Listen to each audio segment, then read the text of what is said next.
He is so gullible. They've got cold hearts. They really don't care. Their after is money. It's never about love. It's all about money, lies, fake love, pretense. Oh fella, you gotta wake up. Yeah, that fun.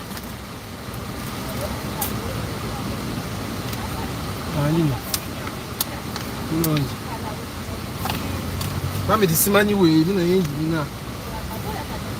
Simanyi weeri. Just simanyi weeri.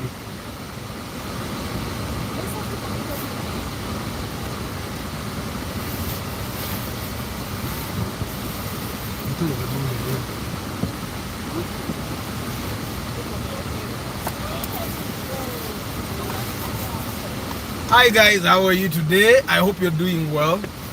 Awake your sanity. She got no love for you. She got no love for you. He is so gullible. She's got a cold heart. It's not about love. She's after his money.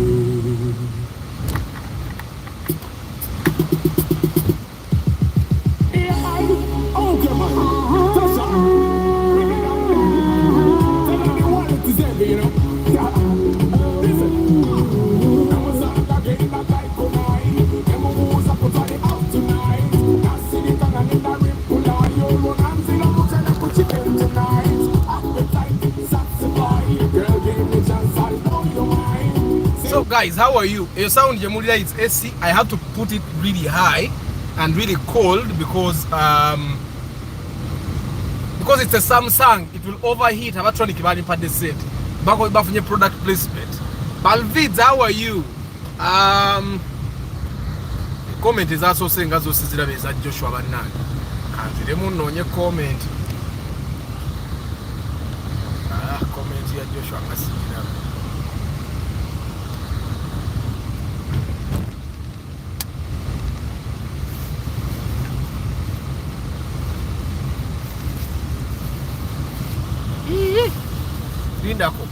Did the comment about videos say after I tell YouTube neji take up before? How are you people? How do you do? How is Saturday taking you? Nze bintwala. Na ye, regardless we move. Musajja tax adaje so wa boda. Balabye. Ana boda na uli baina kubiki. I've realized that when you're on the road, you just have to be a little patient. Balvids, Joshua, Eddie Tusime, Sereri Joshua, Antonio, Salmin, Obadobu Zenyo, Labotuda Musano, Gumia Samsango. Chila Kateve Yagala, Samsanga no Musana, Neka Kanji, is going on the cold air. Pade Mutumba, Gonza, Cosmas, Isaac, Hamim, Koyo Christmas. How are you, my people? Mliking a broadcast. Yeah. So today we are talking about how long should a person Joshua inbox me Antonio akunonya atemu binyo. Antonio akunonya atemu binyo. There is a message ku WhatsApp. Enamba naginonyeza ni bure simanyi lwaki yambuze inbox me Joshua sawe na Antonio akwetaaga mukole business. Yeah, but Lugumia Tony, how are you? Blessed weekend to you too. So today we are talking about how long should someone have a car. Personally, I think the longest car, the car I've driven the longest was the longest I've owned the car is 2 years. The longest I've owned a car is 2 years. Nayenga Gwewoli, what's the longest you've owned a car? What's the longest you've had a car? Has it been 3 years, 4 years, 5 years? Yeah. Hi Samson. Yes, thank you for being here. I'm happy that you're also here. Chris Fitness, how you doing? Yeah. Happy New Year, Salmin. Akasimba akaba.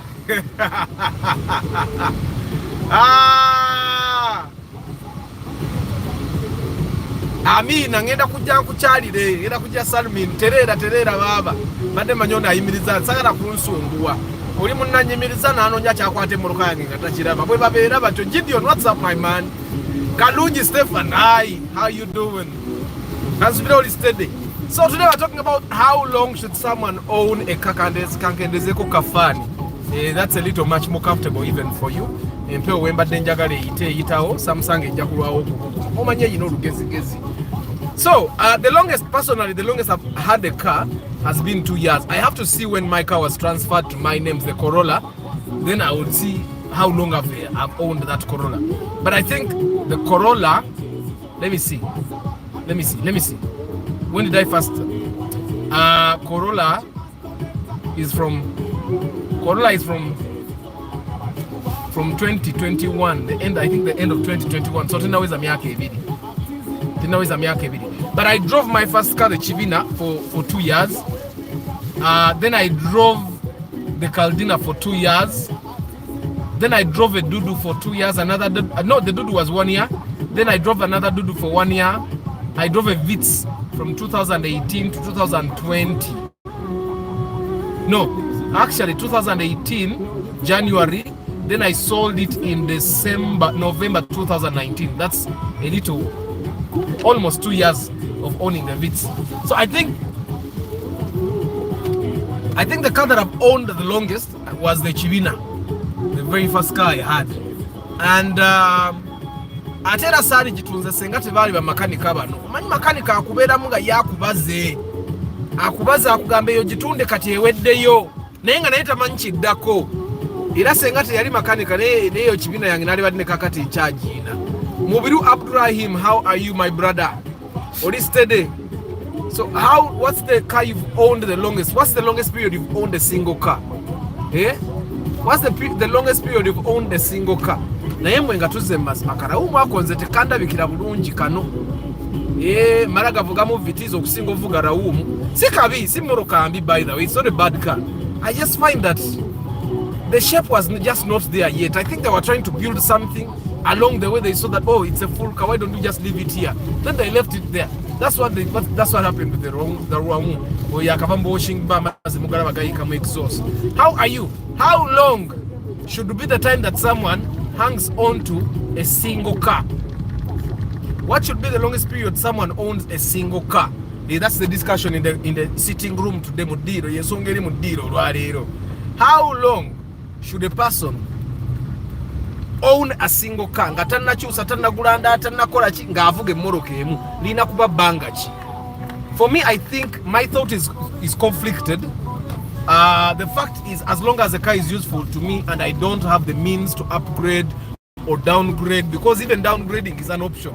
You can have a car and then you end up buying a cheaper car because, well, you needed money. So you end up selling the car you have, buy a cheaper car, have money for capital. I've done that plenty of times.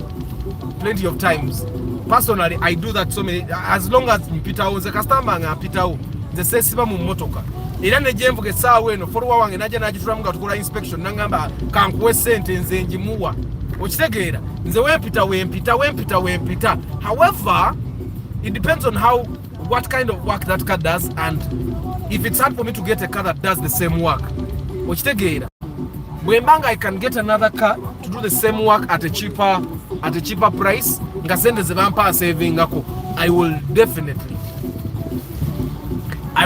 give up the car. However, there is one car that I don't think I will drive, but I'm going to bwenfuna omukisa ngenda kavuga akamoro kaka kandi maaso bana ngenda I'm going to experiment with kamukana bakapaso ngenda bwenafuna omukisa okukavuga ngenda kavuga ne bwenakavuga emyezi 5 I will drive it, that car thing in front of us. Although I think it's a very small car, that Paso there. But in the family yange katumala. We don't need a very big boot. We are a family of 4. It's small though, It's small. I hope it gives the mileage it should be giving with that size. But anyway, I decided I'm going to be experimenting. Just make sure you inspect to make sure the CVT gearbox is okay, make sure the engine is okay, make sure the catalytic converter is intact. Make sure that it has no faults. I don't know when nzijira nenkolera pre-purchase inspection ku mitwalo 45 gyokka. 45 gyokka. So but the vitsa ya sisi 10 kula. Now I was talking to a friend of mine today and he was telling me that he finds that the 1000cc car is not as powerful. Now that friend of mine wants to buy the wife a car. And I was telling him if the wife is going to be driving a fast car, it's important amugulire emotoka etali y'amaanyi nnyo.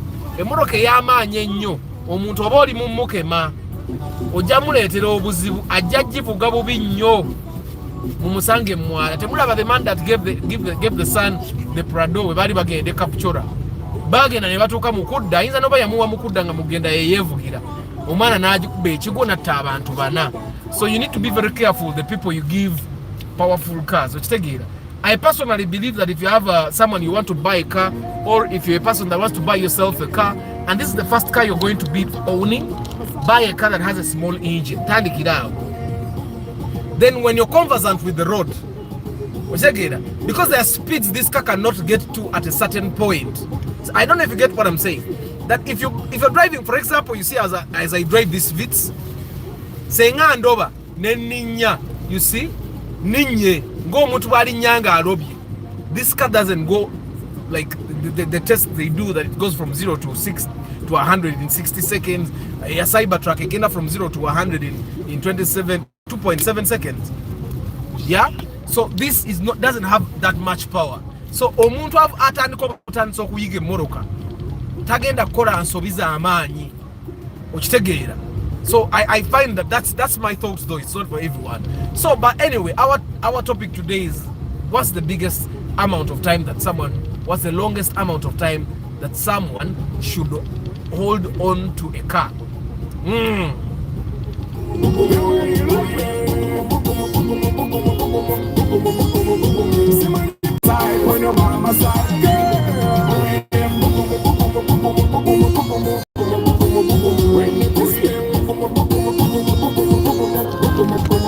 When you touch me,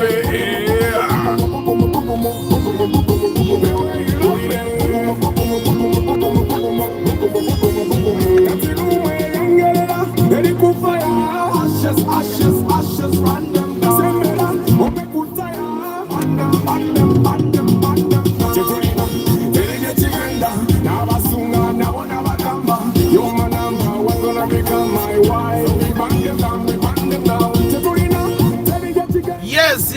Yes. I'm going to read the comments. I'm going to park somewhere and read the comments. I'm going to park somewhere and read all these comments. But the topic in the house is what's the longest period of time that someone should hold on to a single car? Even with the means. It means to Tugambe, you have all the money you need. So what's the longest period of time you should hold on to the car? Personally, I believe that it should always come with a necessity. I believe that it should come at a point where you need to change. Probably you have grown, you have reached a certain level of growth, yeah, and you believe that okay, at this moment I think I should buy this size of car, I should buy this type of engine, or at this time the kind of meetings I go to, I should be having this caliber of a car. So I think it should be necessity driven. That's my thought. I don't think that people should simply change cars because an army pay or because I don't think it should be excitement. I love cars, definitely. I love cars. I think I love cars more than so many people. Even with cars, there is a place where I reach and I say, okay, now I think this is okay. I think I can stop here. I think I don't have to go beyond this. You get, even with the love I have for cars. Like we were talking with someone yesterday over WhatsApp, and I think it was Nicholas. He sent me a text. He sent me WhatsApp, a screenshot of their WhatsApp group, old boys, and they were talking about how when you separate with your woman, if you have kids together, she keeps their house and everything else. And they were saying that the only thing I'll keep with me would be the car. I think so too. I think I will leave Mama Ban with the house and take all the cars. Like one is for sleeping in, one is for driving. And then she figures out her transport. Like it. Yeah? And she has decided that I'm not enough for her. She should be able to take care of the kids without my cars. Even the cars we bought with her money, I take them. I think she should be able to take. If you decide that your man is not enough, let him take the cars, keep the houses. The houses can be built, but do you know how stressing it is to not be able to get another car? So I would leave her with everything. I'll take the cars, all of them. If you have a lot of cars, so that she feels it. Every time she hits the potholes, she knows I gave up a good man. So anyway, but what's the longest period of time someone should hold on to a car? Banga ched deni. Banga ched chasinzo okube deni. Omuntu li ayina holding on to a car.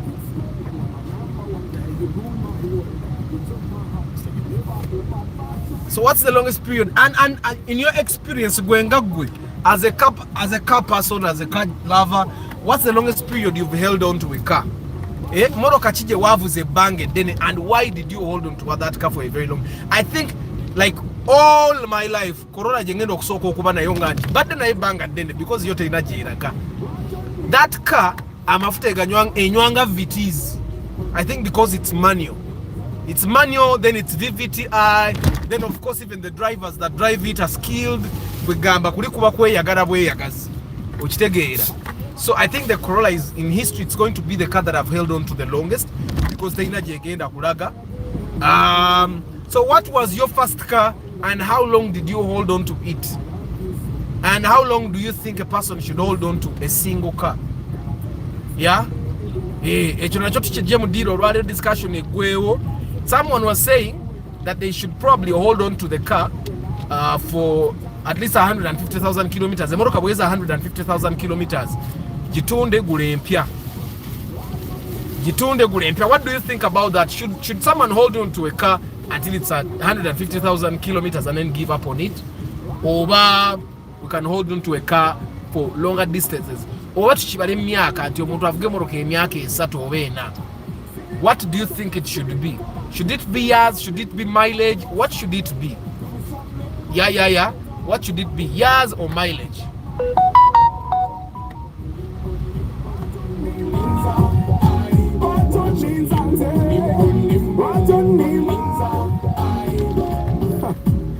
Nothing gonna last for long.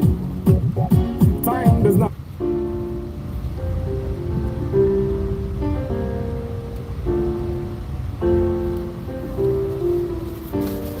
Yeah, we're gonna do start. How long? How long I don't know why should someone hold on to a car?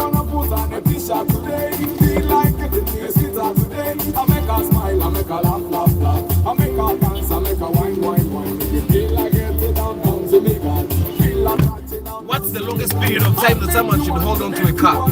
Yeah. Samsung njisempe unaima era naye buguma kansome ku comment wano.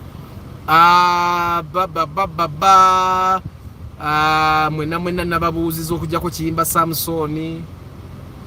Salmi naina mwena nababuuziza Steven. Gideon agamba, I had my first car for 9 years. I intend to drive my current car until the tires fall off. Most very rich people I know don't often change cars. Flashy people often change cars.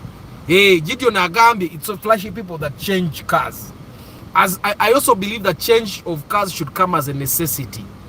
Kastemoro kesigalanga namu jisigaze ojivuge kasebanga ekyakolera byoyagala. Naye I fail to trace your music mwana. I really love the background sound. I mean, Samson, there is a link. When you go to this channel, go to the community tab, then go down, you'll see a link. Nebanga kakudo mwana unampiriza link ya music omsolo downloading. Access News, how are you today? Senkanja, Kranima. As long as driving it makes financial sense. Kranima, ekitegeeza emoroka bwetuukanga efa nnyo, give it up. Fune emoroka eranyo ebitegeerekeka. Kasite emoroka etuukanga efa nnyo ng'enywa nnyo, you give it up because then driving it doesn't make any financial sense. After he acquires the money to get another one. After he acquires the money, what if you acquire the money to get another car, but then it's not necessary for you to get another car? What happens then? After, to me, as long as the car has no issue, even if it's for a century, as long as it's not disturbing. Thank you, Isaac. Personally, I also believe that that if it has a solution, I will keep it. You see, Corolla inawe yansumbuira nga nakagisamu engine. Yansumbuwamu. And then nentuka n'okwagala okugenda mu bond enzigyeyo emmoroka. But along the way, natuka mu bond, I got there, the Indian gave me an offer. Nangamba mpako zo inawo ogitwale. N'agindaga n'ogindaga gyayagala okupa, it was a good car. Naine nekuba nengamba nfachi nensi. I said, let me go back and find a solution for my Corolla. And good enough, that very week, I found a mechanic that worked on it. He's not really a mechanic, he's a technician. He's an engine technician. So he made engine yali inabyechuse ku engine yalimu wano munda wano ku camshaft. So all he did was time the camshaft and everything worked out. When I get my fielder, I may take it for some good years, like Echisanya, 5 years. 5 years is good, Crispus. Kalunji Stephen is also saying 5 years. 5 years is also good. How about me, who has never owned a car, but I was driving only company cars, both auto and manual? I think I qualified to have a strong car for myself as a first car. Yes. I find that as long as you have the money to buy a car, go ahead and buy it. No one should limit you. Although, kugatamka mathematics. What do I mean? You don't buy a car simply because you can afford it. You also buy a car that makes sense. Make sure that the car you're buying makes financial sense. Because normally I tell people, if you have 30 million, I say don't buy a car of 28.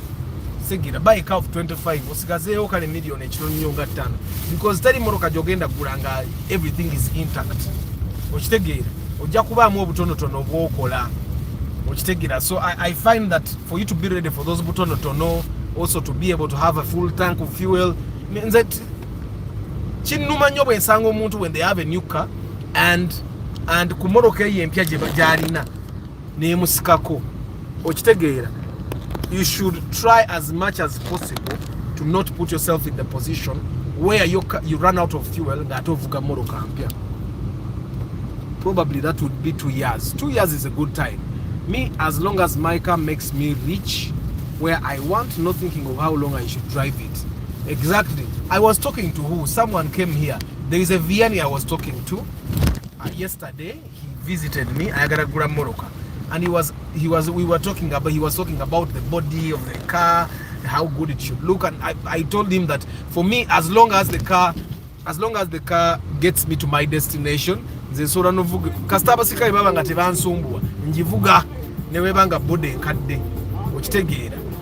me, I would definitely know. The paint they put in the logbook is the paint on the car. When the traffic officers stop me, I can tell them, this is the paint in the logbook, and they don't disturb me again. So me, I would definitely be okay. I'm not a very flashy person. Things like sport rims can't make me buy a car because in a sport rim is and all that. Me, I care about the bare minimum. Is the engine okay? Is the gearbox okay? Is the interior okay? Those always have okay. Then I buy. As long as I'm buying at the right amount. What we've been doing more about when you get a good car, ina scratch. Simaka toka handle tekakola. Kwa kama ngoda buntu bo yakwasa buli very minimum nenga ali mukubwe kwasa. And normally this happens, I've seen it when we go to buy cars with people and we get a good car. Omuntu nanonya kye kwasa nga takiraba nga atandika okugamba nekati bampa wano nga baje kulubulako. You get sometimes I laugh like the Harrier we bought last. Yaita ina kya kwekwasa. Then over the buyer went behind and saw what? I laughed and I said, "Ziye moroke ndana zo nobe ndaze tula. buno obwedda tobulaba naye nabwo obwedda tebukola okitegeera, but because this car is literally perfect okitegeera, now you are seeing this and that and this and that okitegeera. Okay, Hamim, after at least 3 years, depends on the family size or location of the home and work. Yeah.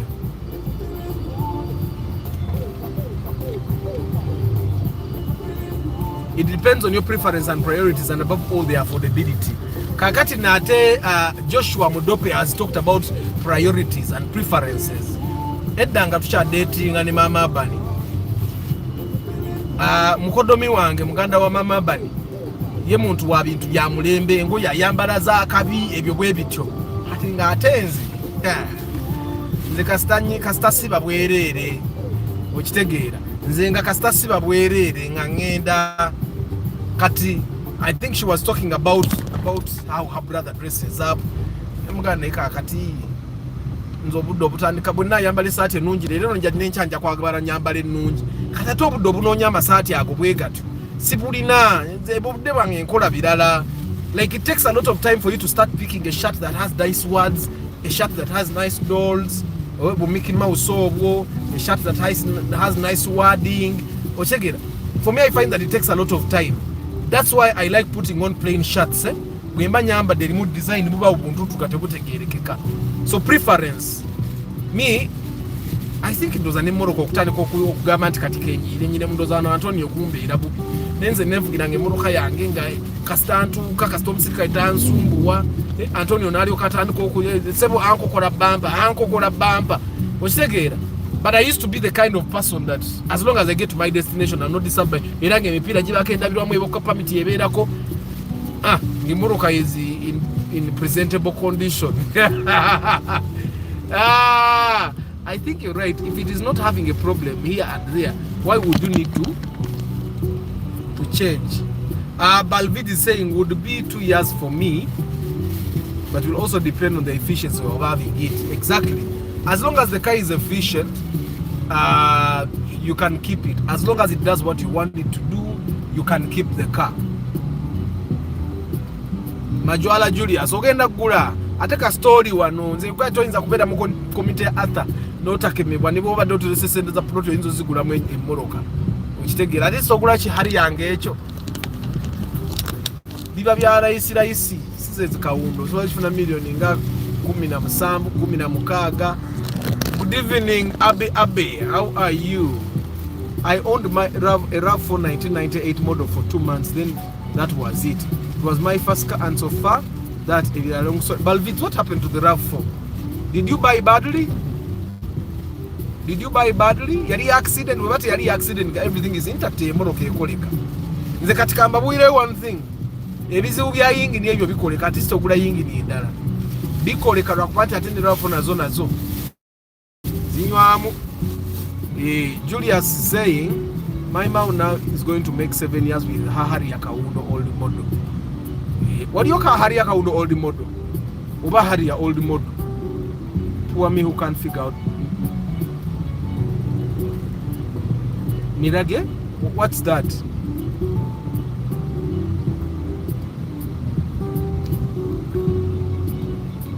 I mean a Friday. I have driven my Raum new shape for 3 years. No issues at all. I only do normal service, oil change, filters and coolant. Amina Giovanni. Nakalaba teko kuboka agara. I think it could be years and maintaining it nicely. Yeah, as long as the car is maintained nicely, ojivuga, no jikowa. Just make sure you use everything that is supposed to work on the car. For example, if you have a car that has air conditioning, make sure ESOM causes once in a while. Yeah, because the car is supposed to use AC. Where people are saying esata yingi baba bakapere babate bamanchigenda maso. Good evening Nick Wabuyi, how are you? My car is my second wife, so it depends on the relationship between you and your car. Behavior kuba emotoka ngaya gayaramye enyuma if you have much money and drive number like 2 years. Neka tenze sina kubya myaka nze moloka ka steba nge cha checking out nga tenswaza kukubo Once on a kukufa it can shame. You be ashamed, everybody knows who your Moroka Wefida Kubo say. Ngabete kusindika. Me, as long as I don't get in that position, I will drive my car in Kowe. Hi Patrick, how are you? Mose, good evening. How about after 5 years, I start to feel some type of way about it. Even car love reduces. Yeah. Nange Habert. After 5 years, utani kukujira bakatete gereke. After 5 years, utani kujira ngatete gereke. I've never driven a car to 5 years, by the way. Like the longest was 2 years, seriously. Kubanga, I think one of the reasons why I sold that Vitz, yes, getting more capital among was one of the reasons. But the other reason, you know, when it's raining, you need that to defrost the windscreen. It refused. Kati kino kintamange nkuba bwetonya mbanga avuge motoka enkadde ngate ndi mu motoka mpya ekyo kikimu ku bintu ebyantamya VTs. So it was the defroster that wasn't working, and yeah. So for me, as long as the car still does everything, like this car fits, as long as it does everything I want it to do, I will drive it. The Corolla does everything a new car does, apart from being new. Mwino kunda banga njokera statement eno bagambi. The Corolla, the music. The Corolla does everything a new car is supposed to do apart from being new. Kati yo Corolla genda kusigala wewaka. Ba abani bali jivuga ku campus. Telina jeraga. Akokamazo kaisao. How are you people? How is your Saturday taking you? Samusanga njikubye SC. Chemanyi nayo weri etidde. Njikubye SC. Ebyokubuguma yabivuddeko dda. Kati ngemoroke kuba SC waiting utandika kuoza mbu ati njagala njikyusa. Good evening, King Daniels. You saw the L200. Ebade Nissan hardbody. By the way, Isaac, pose wangamba hardbody wajukula sente meka. Njagala gula hardbody oba Nissan L200. Na Mitsubishi L200 over Nissan hardbody. Mitsubishi L200 over Nissan hardbody. Nenjagala ya kusubula. Genda kubanga project car. Even a car which is a fuel guzzler is worth changing as fuel prices hike. Ate ananga mafuta gote gagenda kuka. I remember I was talking about this on TikTok, then I remembered. When I bought my first Chibina, it cost me only company tukano mulabe mufune vyo nungi. Tekanabi that one. My first Chibina fuel was only 2,500. Now fuel is almost 6,000, and it's not going down. Muju kila mafuta ganengeje galinya nikagenda mu 4,000, nikagenda mu 5,000, nikasoka kagenda ko mukasambu. Muju kila we gagenda mukasambu. We gagenda mukasambu. Ewafe mu state nganzenze kavuge moroka ya buyonjo. Ngate kuvuge moroka ya buyonjo nkuba ndobo ngendo katwano tuba mu ndobo abamanyi.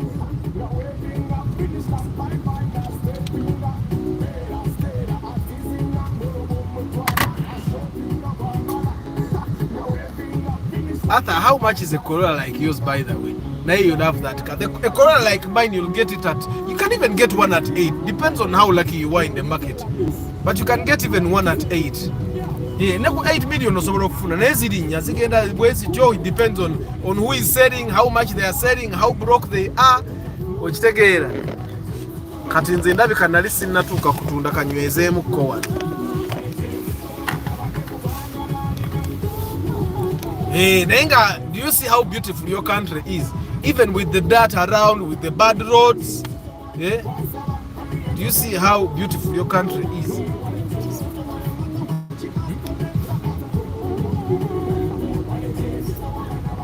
This country is beautiful. I think because it's but like a home is a home.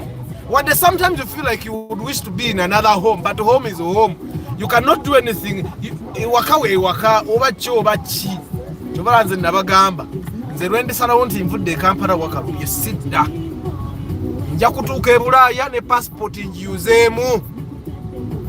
Njiyuze sidda. Era Uganda bwerinema bweti nengenda bino bakakalamu bye bagenda bani Patrico bye bagenda. Sidda. Ne passport njagitereka sijja giyuza. Njagitereka. Tomanya tuyinza ofuna abatwagaza ensi ne tukomawo. After with a budget of 55, what car would you recommend a muvubuka? And it depends on what you want.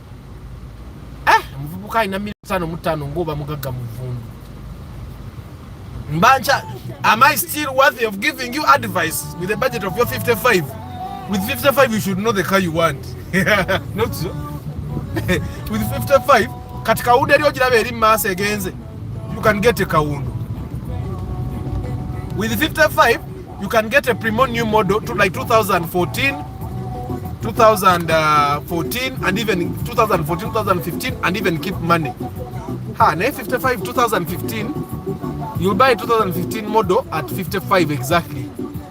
Maybe 53 around there. 2015 Primo. At 55, you can get a hybrid, Fielder hybrid. At 55, there are plenty of cars. It's just that I've not really explored cars of 55. Sinafunayo bantu. Okujja ko oli omwami yali agula Primo ye millioni enkaaga yantuteko mboroka ekyasinza okuba ey'ebbeeyi. I think the most expensive car we have bought so far was the double cabin that we bought 50 million. That's like the most expensive car we have so far inspected. We bought a Hilux double cabin at 50 million. Then the next second expensive car we have inspected was the Primo from the Bond, 47 million. It was a 2014 model. But that gentleman wanted to buy a Primo of 60 million on a serious note.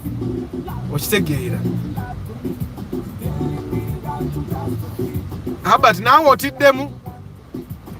You'd buy a Forester XT. I would not buy a Forester XT. At 55, I would think you buy a car that will keep your value. The Forester might not keep the money in there for long. However, a Toyota like a RAV4 or a Vanguard, if you can get it, can keep value much more than a Subaru. Vanguard, RAV4, Kluger, value esigala muko okusinga ku Subaru XT. Okitegeera.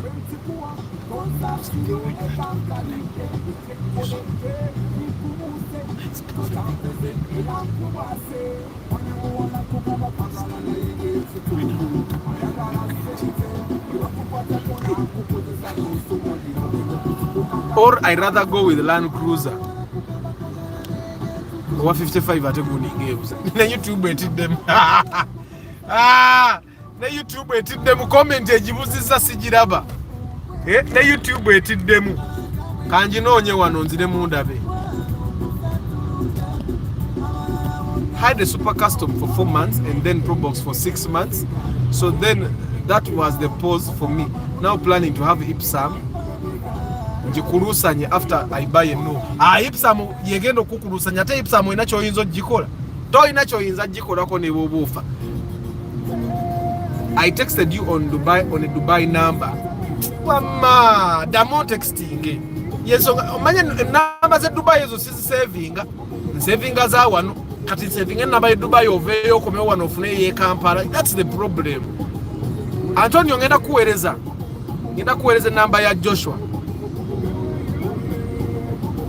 Rastas in Milan 55. Amazima kali nti mbanku limbi Rastas in Milan we banku kawante moroke zata rumeta nayo. I know so many options. I've not really inspected those many expensive cars. Hey bro, it's Friday again. Today is Saturday. Can a lower Anna afford a BMW? And can you simply compare for me BMW and Benz? Which one? Benz is Benz!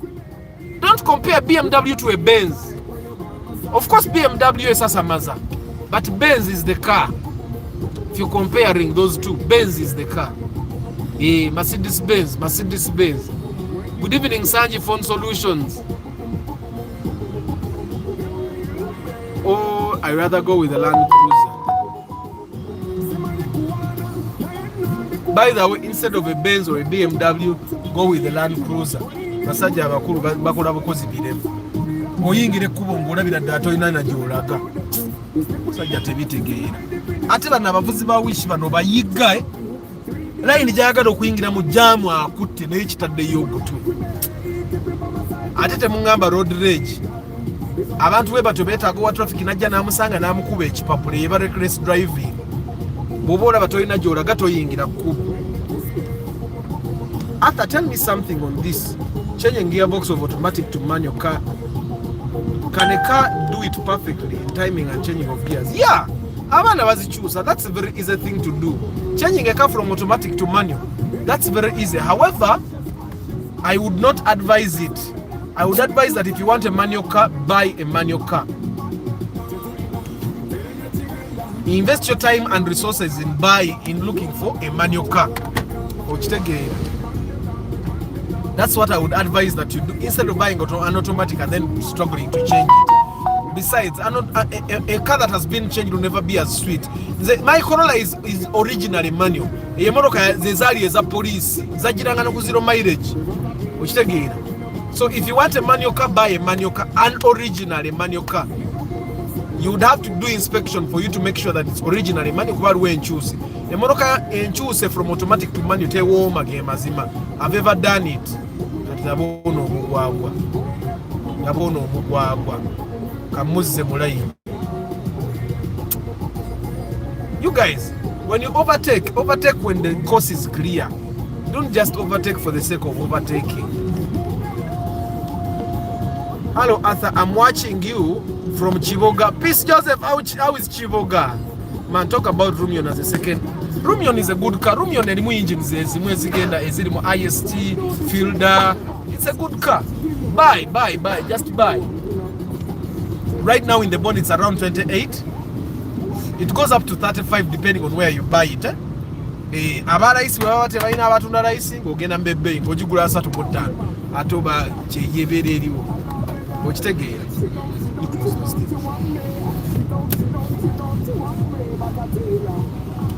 Hi Arthur, fe abataina visa cards, how should we subscribe for the curtain? I'm going to figure that out, my brother. Olwaliro kangene figuring out. They don't badde ndimukora ku podcast studio nga badde ntekamu lighting. Njagala lighting ebirenga kye hate biwedde nakugwa. Kati kumune ngenda tandikira unyongeremu lighting. Gamba podcast studio ne bwe nga si yesinze mu East Africa ejja kuba yesinga e Kampala. Ne bwe ne basi yesinga e Kampala ejja kuba yesinga ku for the love of cars. Naye nga gwe kyomanyi olwaliro tubadde tuli mu carpet nga tuteka mu carpet bulungi teke ya amataala bwe gamba ekintu kiberenga nga natandika okukola podcast bijja kuba steady nnyo. Ngenda bakubamba bulira ekyokusubscribe. How can I get a driving license at a cheaper price?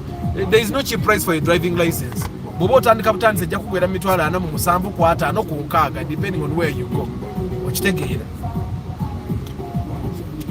Depending on where you go. 2015 Legacy versus Primo 2014. Primo Rastas in Milan. Primo. Do you know why I say Primo? Because yes, both the people that will want to buy the Legacy you're talking about and the people that will want to buy the Primo will both have money. However, the person that buying the Legacy will be too picky, more picky than the person buying the Primo. Second, the person buying the Primo will be much more mature and more resolved to buy the Primo than the person buying a Legacy. Majority of the time, people buying Legacies have just pushed to Legacies, yet the people that buy Primos are really looking for a Primo. Now, I'm looking at resale time, resale value. You may not be looking at that, but I don't know. But definitely, even in terms of comfort, Legacy is comfortable. Legacy, by the way, Legacy na ya bay. Isimanyi lwachi baji seri lachi. Kirabika kiri nacho comfortable. However, when I look at other factors like maintenance, fuel consumption, reliability, even Subarus are reliable, but the Subaru reliability can never get to the Toyota reliability. So I would definitely recommend the Primo. I would definitely recommend the Primo. I take it with your 55 million, don't go lower than 2015. Yes, 2014, 2013, 2015 is a more kazifa anagana. Okay? but make sure you don't go lower than 2015. Speaking of road rage, Arthur, why don't Ugandans come out of their cars and fight like Americans or whites? Anti-Rastas in Iran, the reason why we don't do that is because you don't know who has a gun in Uganda. Guns are everywhere. You can come out and someone shoots you and they drive away. Someone told me, someone we did an inspection for here, told me of that story. He told me that it was a close friend of his. It was a woman. Some dude knocked her car. She came out. The guy came out of his car, shot her, and drove away. No one has ever seen the person that shot the woman. The woman is dead. So the reason we don't come out is because we are in a third world country where the people that have guns, most of them are idiots. They think having a gun is being good. They think they won't die. I know you guys remember when people celebrated the death of a certain general. You get it? When he had a gun, when he was alive, he thought, oh, I'm on top of the world. You know Taba? Taba yono gundi agobe emisota bano baliwa njagala omuntu alina ensigo ya Taba. You guys know Taba? Ano yazze kola ali eri manga ekifo ky'okubira ku workstation ye kanoonye gwengulako omulala. Njagala gula Taba bantu bange, njagala nsimbe butaba nga bubo every entrance to my kikomera ndabenga ne bano bapi muli bano.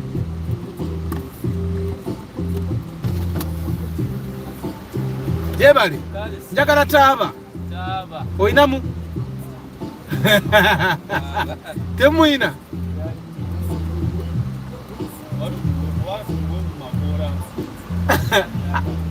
Njagala kusimba. Oina ensiko ya Taba? Ya mmeka? Leta tulabe. Bano tebagala kunimba bano. Bagala kumpa busigo buno naye bunakula.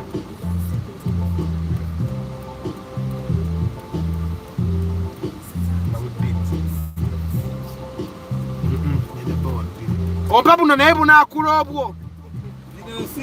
Binakula ebyo. Simanyi kuyiwa bedi. Simanyi kuyiwa bedi. Njagala kintu nga nkissa wali bwedi.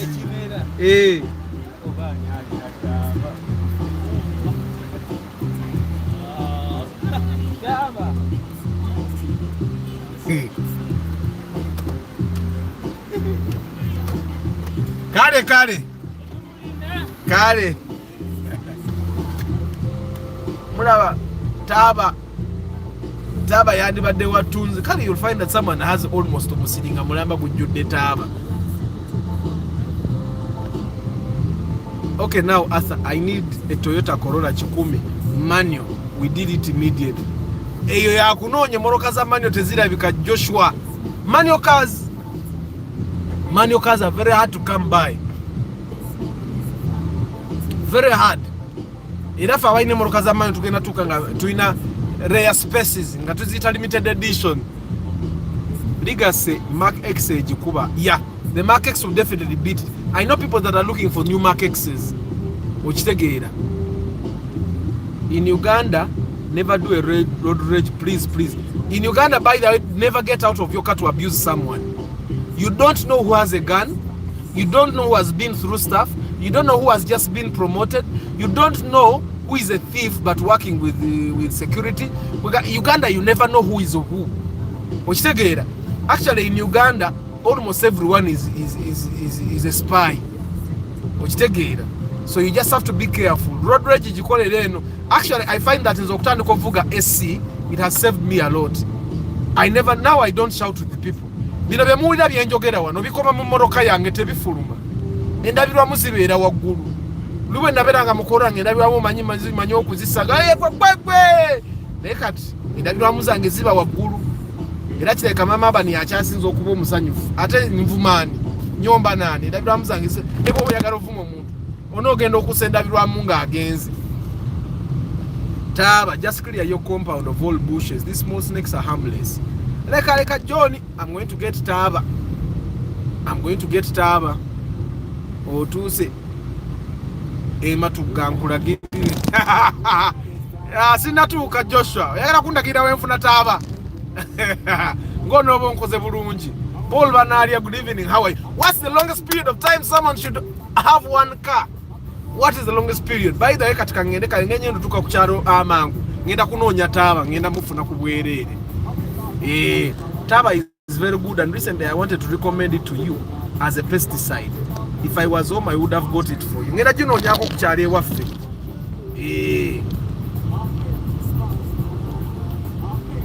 If I had there is someone who planted that in tobacco, he found a snake coiled on a tobacco plant. Now olimba. Olimba. A snake on a tobacco plant. But they told me even rosemary chases away. So I'm going to buy it now that you have told me that.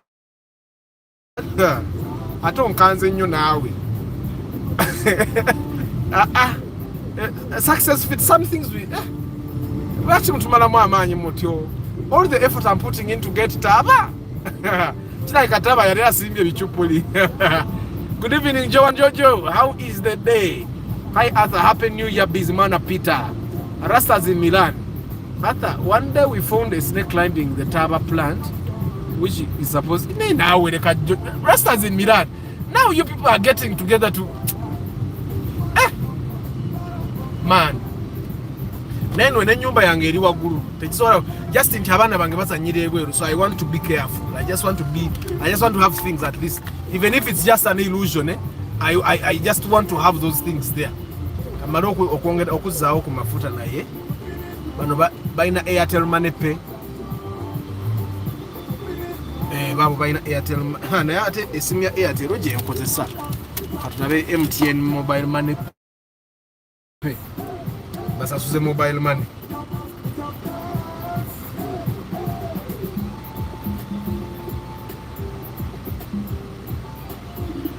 So anyway, guys, what's the longest period that you have owned a single car? Or what's the longest period of time someone should have a single car? That's crazy. Meaning the plan doesn't work. Chandibanga tava takola. Even Chisubi. Unonyele Chisubi. Mama bani wali wanaenda bagamba temujja mulaba. Mujja tanu ko tukusekeretere ebigambo. Mama bani olowooza Arthur asobola okubeera naawe wekka. Ayinayo namba 2 abeera Kasubi. Ayinayo namba 2 abeera Nansana. Awo kumpi ne Bat Valley apangisaawo akazigo. Good evening Wilbur. Ekisubi ngenda kukireeta. One day we were in Mombasa and someone scratched our Toyota Crown and we got out to do road rage, and the guy pulled out his AK-47 and made us all sleep in the dirt for 20 minutes while singing. Anthony. Atabe Nairobi ngaba binyo. Naga mwebake mutaka munyimbe. Mwayimba luyimba cha Antonio. What song did you sing? What song did you sing? What song did you sing, Antonio? Nyara kujja mugundi na radio every day. Kujuza baba. Maybe those plants were tobacco plant lookalikes. Nage when those are but kubata aba tayinza kubanga ina reputation yegobe misota all over the country. No ngamba nawe kabagula bichupuli obanga bagula vegetable genetically GMO, genetically modified organisms. Snakes and tobacco plants don't connect. Thank you, Herbert. Rosemary, taba, bikolanga samona. Speaking out of experience. Thank you, Antonio. You can soke nonye taba and soke simbe taba. Then rosemary ajja kujja later. We are 20 seat on. Ngenda kusasula no mobile money. MTN. Let's about MTN pay. Alite. Kona round of 13. Alite visa ndowooza.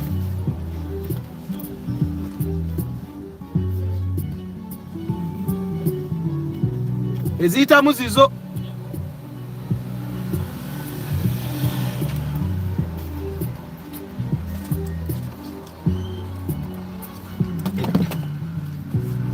Kuminesa to plane. Bwanaleta visa ajja kunziba. Waleta visa nako kanyaka isemwa akateeka.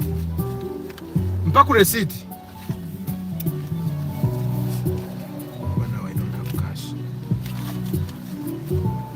So anyway, what's the longest period of time someone should hold on to a car?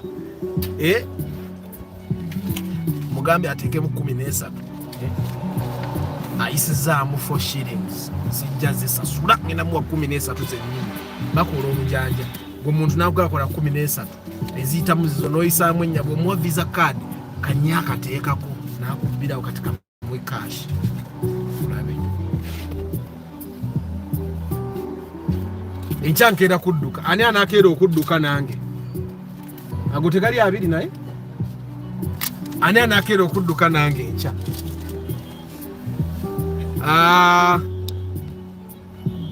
it was a Swahili song, man. I can't even remember, but my big bros knew the song very. Kwega guy mwaga lumulaga amanyi n'abalaga amanyi zibadde eno yempyo yinka bwana bamugenda ku mafuta musabe receipt. It's very good for taxes. Eno yempya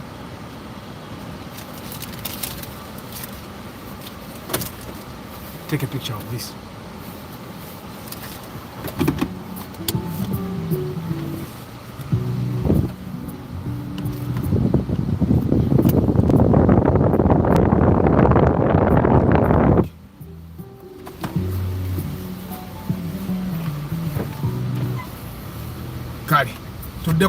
Tudde ku bbala.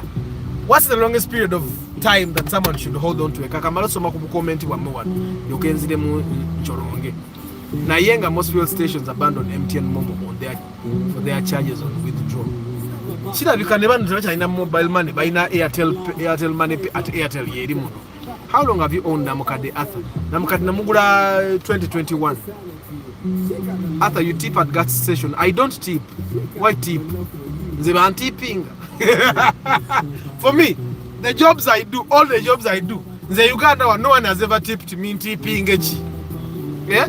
I tip Uber guys because when I call it Uber, people tipped me. So when I use Uber, Mama Aban, Uber, I tip the Uber drivers because I was ever tipped on Uber. Tipping. Guys, has anyone experienced the most Shell employees are very rude, especially Shell Bugoro? I asked the guy to pay via Momo Pay and he almost wanted to abuse me for no reason. Rastas in me and Katakatonga Kuboli. Olibo akuvuma, muvumi. Actually, wakuvuma leka on top of your Wakuma Abamute Musopola. Then if you're rude to me, I show you what rude means. Ochegit, I'm a customer, I know my rights. Kati wano when you are mafuta. Eno Shell ndabika omwaka mbalekere million eziwere 3 okitegeera kati wantu wembalekere million 3 tosobola kummanyira kuba receipt nzina. I have a bunch of receipts. Bwe manso okukolekere million 3 ku mafuta kitegeeza I'm much more valuable to that place than you. Okitegeera taaba Muganda gobonoonya, and I don't think that those roadside florists have it. Baina taabo muzungu yekka atoyo takola webale nnyo mwalina taaba muzungu Rastas in Milan. Advise me on siesta like ogamba sienta and paso sete. Both cars are good. The paso sete has a Daihatsu engine and CVT gearbox. The Sienta on the other hand has a 1NZ engine. The Sienta has a 1NZ engine and CVT gearbox. So the Sienta would definitely speak to more. The Daihatsu engines are literally made by Toyota now. It is a Daihatsu. Daihatsu was bought. Nga bwe bagula Subaru.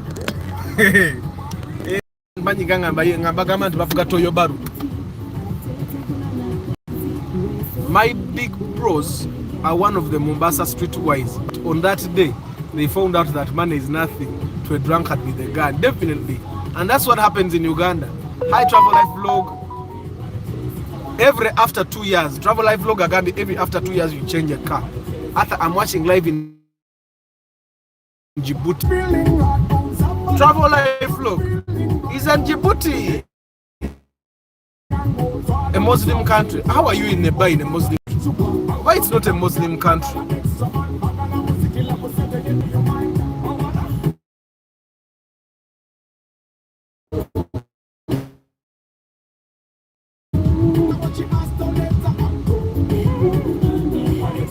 I find that changing cars should be a necessity. Should not come out of time. it should not come out of mileage,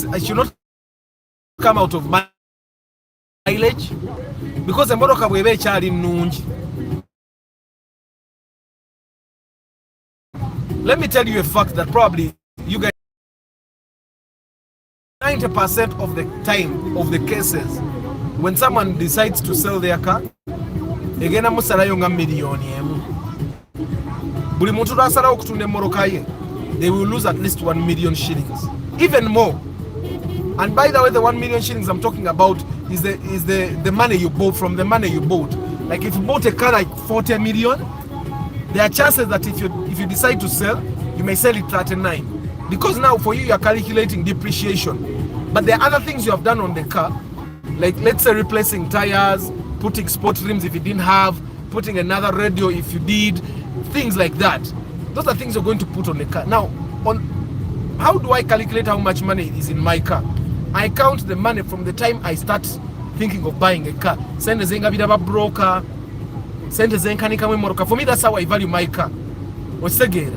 So when kukamanti, I'm selling my car at 15 and I'm not losing a shilling. Chitegeza neze nakanika munna zibala. Osegera ezo nanza agala nzifune. I'm not going to give you my car at a loss. That's why I decided not to sell the Corolla. Sagara mba million mwenda na echitundu. Zisigaze millions zo mwenda. Tulawo na imoroke namunge yange. You know, the guy that's driving my Corolla in Uber told me today that he met a dude that wanted to buy the Corolla. Neye kuba. He went and bought a Primo UAW. Mbo epipida. And these are things that this guy told the guy. These are things he reported. Mbiyamweka mira man.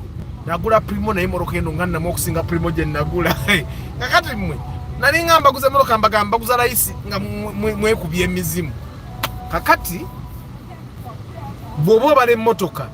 Jibale sente ze wajigula, sente ze wababa broker, sente ze wateka mu inspection, sente zo tademu simanya tademu alamu, tademu tracker, nguze mipira, nguze rimu, njitademu bush empya, shock absorbers. All those are expenses for a car. All those are expenses that those things, that money you invest in a car. I don't know if you get what I'm saying. You invest that money in a car. You don't want to lose a single shilling. So unless the car is making money for you, I would definitely advise that you keep it for as long as it's still useful. Nzenga Arthur bino byetubera mukatolabe ye moroka oyo nanyini oyo field ye tuli maso nanyini esobola omutama because the left it's a left light ilimu ekituli ne bumper erikebye bipapi. But the easier thing to do is for you to go spread the bumper, buy the left light, probably buy 2 lights eye moroka jolaba ne kati yesobola omutamira awo n'agitunda ne musale million namba osegera nga yeta kiraba ngolo kuba yaroza ngenda fune moroka empya. And then whenever you sell your car trying to buy another car, you're not just losing the money that you have lost on the car, you're also losing money on the car you're buying because you're selling your car and top up money to buy a newer car. There has never been a time where I saw a person selling their car and buying a car that is cheaper. Kuja ko nganze wemba dembi kola atere moroka eba worse than the one you had. I don't know if you get what I'm saying. Majority of the time. So every time you go ahead and sell your car, you're losing money. Never forget that. You are losing money. So before you decide to go on and lose money, is it worth losing the money? Is the new car worth it? So how did this conversation come about? Actually, I was chatting still with someone today and was asking me, hey, Arthur, I have my friends that are in the habit of changing cars every 3 years. Do you think I should do it? And I told him, okujanga toina golds dollars oli mukola, which is still okay. Oli ayinza okubeera nga yaga manze sijja kuzimba, daddy yazimba. Okitegeera. Oli asobola okubeera nga agamba nze ennyumba z'abapangisa sizeetaaga, daddy yatulekera. Okitegeera. Oba oli n'agamba nze income yange tejja kuva mu assets. I'll find other ways of making money. Okitegeera. N'asalawo nti I don't need assets. I'm not going. Let me just buy my cars. Life is too short. It is still okay. It's very, very okay. Deno ngenda balaga ki highway kino obudde nga buwongedde mu kirabi. Let me just park somewhere here. tubeeko kye tumaliriza. Kati mulaba n'omusajja wa kiroole byakoze. Abantu abatalina amagezi bwe batyo baba beetaaga wa traffic najja n'amukuba ekipapula. Mukuba oliyingira olaba tolina gy'olaga. Why are you entering? Why would you be entering a road nga olaba ddala tolina gy'olaga?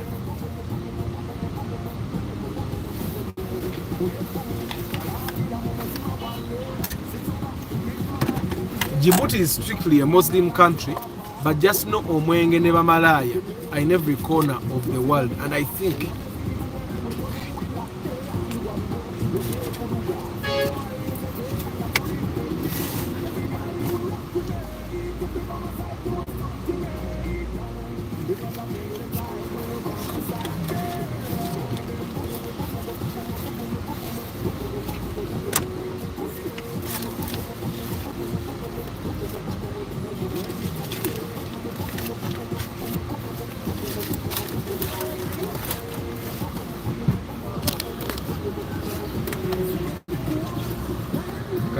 Arthur, what would cause a car to refuse to defrost the windshield even when the air conditioner turned on, heat on, circulation turned off, and windows cracked open?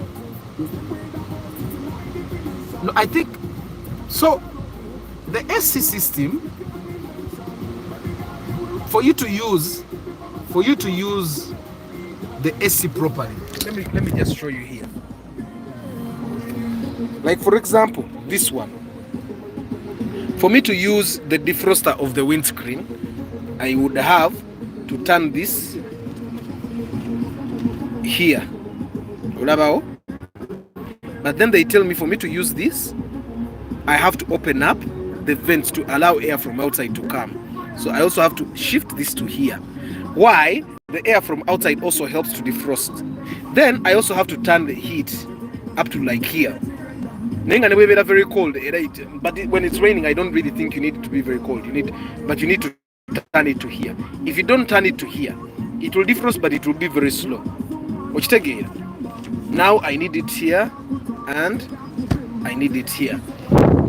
So the other thing for us to probably understand is that these things are manual.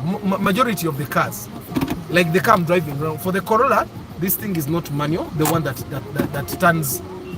turns to the defroster, it's not manual. It's controlled by a button. Let me just turn off the window now. So it's not for some modern cars. You press a button and then it does it. There are mechanisms in there. Wabayo omuntu turning and ekagulawo oba nekagalawo nekakyusa kazze wali nekakyusa nekazza wano. So those things can die. So sometimes you need to go to an AC technician to work on that for you. In terms of, for my car, the Vitz that I sold, all the AC guys had failed, so I just decided to sell the car. Of course, I needed money. I also needed money. I needed a lot of money for my business. Unfortunately, lockdown. It's a Muslim country, and bars are many because here there are more foreigners than locals, so bars are a big deal. Oh. Even in Saudi Arabia, you guys have bars. So Toyota is like Volkswagen or Tata or Elon Musk. Buy everyone who sleeps out of the quality and profit market. I think Toyota is literally, they bought Suzuki, Subaru. Okay, they bought shares in Suzuki, bought shares in Subaru, or they have partnerships, whatever they want to call it. But I know they have shares. They bought out the Daihatsu brand. Which take it, I'm going to do research and find out which other cars we are buying. Very soon we'll be buying BMW. Which take it. Okay, Djibouti, Najimaze. What's the worst car you've owned and why? Oh, the worst car. Atenga nabena na kumari miezi nga. Let me just stand it. I had the Kayongeza. You know the Kayongeza, the Daihatsu High Jet. I had it for about 8. I think a full year, by the way. I think a full year. I bought it 3,200,000 shillings. But the other car, I think it was a nightmare. I had the Polo, the Volkswagen Polo.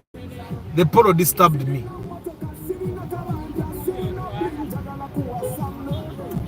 I'm trying to figure out between the Polo and the Kayongeza which disturbed me more. Polo, Daihatsu. Polo, Daihatsu. Polo,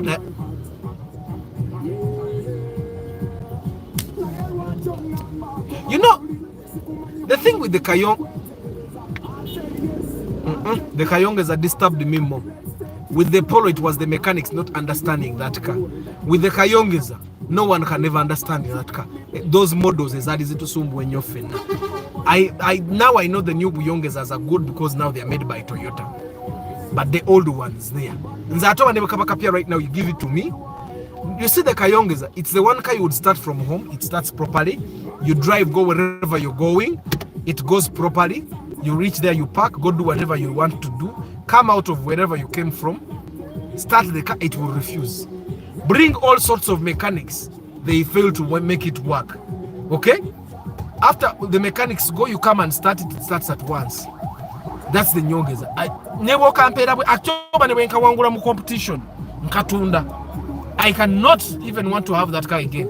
Then the second bad car that I had was the Volkswagen Polo. I even have a video of it. It was really nice. It drove properly. There's a video I did of the Polo, by the way. I was reviewing it.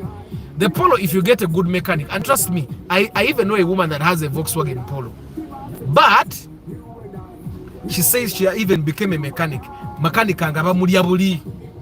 me, I just sold the Polo. Yeah, agamba mechanic bamulia na atoka na afuka mechanic na igukanike moroka ikati ajeka nikira. But the Polo was the second worst car I've ever had. And I've literally had no trouble with all the other cars. Even the Volkswagen, the Golf 4 that I had was okay. Yaite chusagia, but it was okay. So it was still okay. But all the other cars I've not had trouble with them, apart from the Nyongeza and the Volkswagen Polo. But the Nyongeza was the worst. The Polo was, the issue was with the mechanics. Network etanso kole emekolo. Travel life vlog, I've never believed in buying old models. And at 7 million, it's an overbuy. 7 million for a room old model is an overbuy. I would not advise you to buy it. Instead of buying a room old model, $250,000 chikumi. I'm telling you this. Don't buy it. Don't. Even if it's in the best condition you have ever seen, don't. That's in my opinion. Kim Job, good evening. Talking about AC, what causes the engine to turn off when the AC is turned on, especially when the car is in slow motion? Omuliro mutono Job. Omuliro mutono. Genda bongeza omuliro. The doors are locked. Zona zili locked.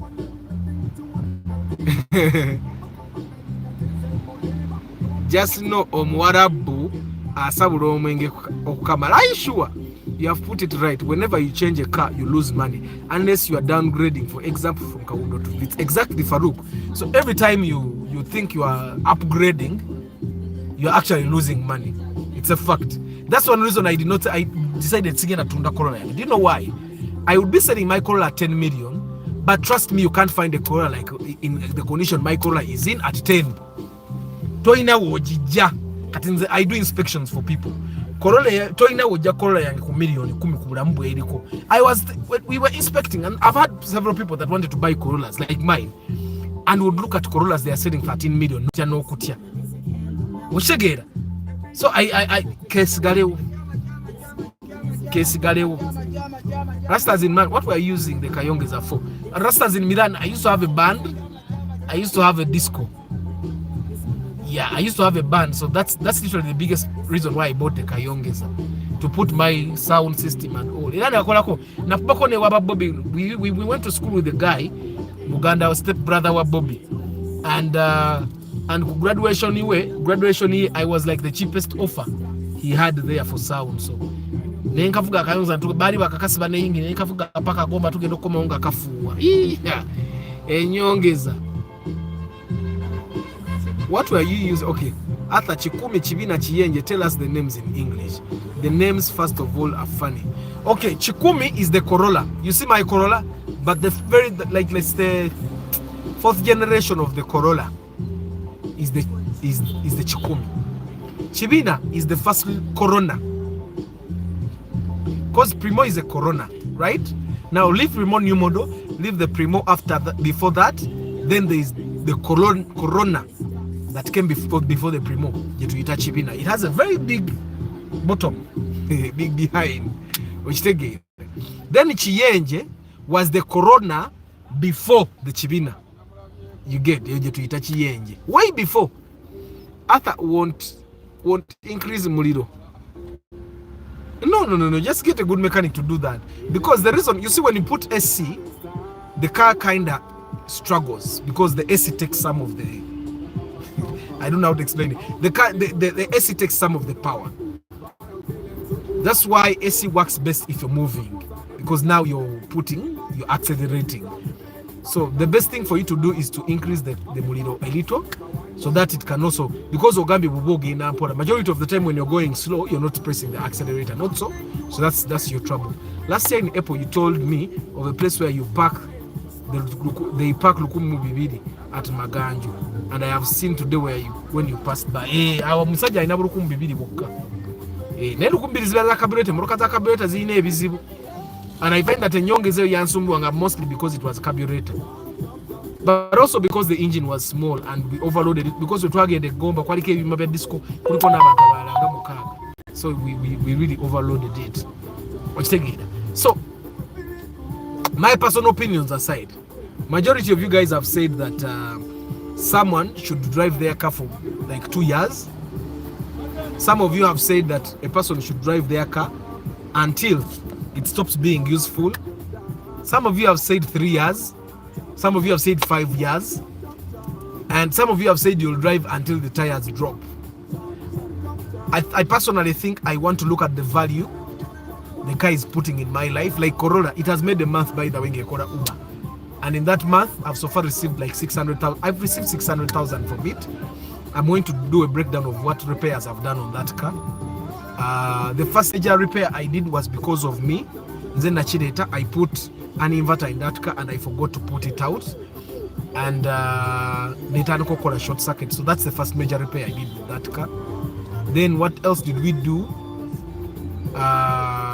We are going to do service, I think, on Monday. On Monday we're going to do service. What else? Wiring yao. Engombe yafa. I was charged 35,000. Newali kugundi banzija guy yanzika emitwalo ena. That's 75,000 from the 600. I've made 600 from that car so far. So I'm giving you a breakdown of how much I've spent so far after making. So that's 75,000. 75. And then yagenda ne bakola bibushi. Ne bancharging emitwalo. Baine ebirala bye bakola. Ne bagulayo ne spare ojali emitwalo 7.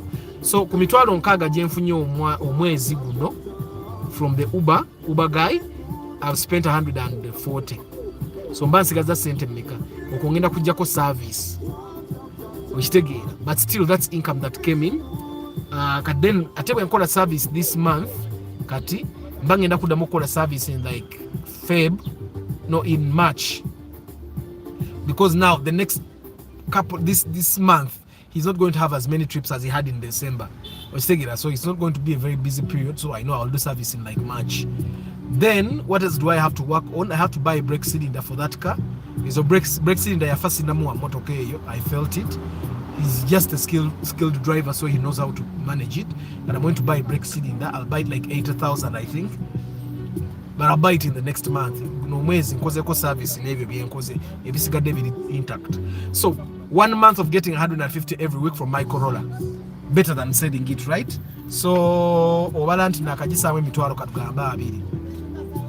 Actually service I'm going to pay half, you will pay half. So I'll put the 60,000, the remaining 60,000 on service.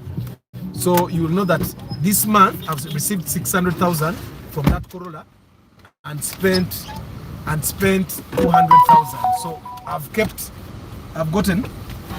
gotten gross profit of 400,000 from my Corolla, right?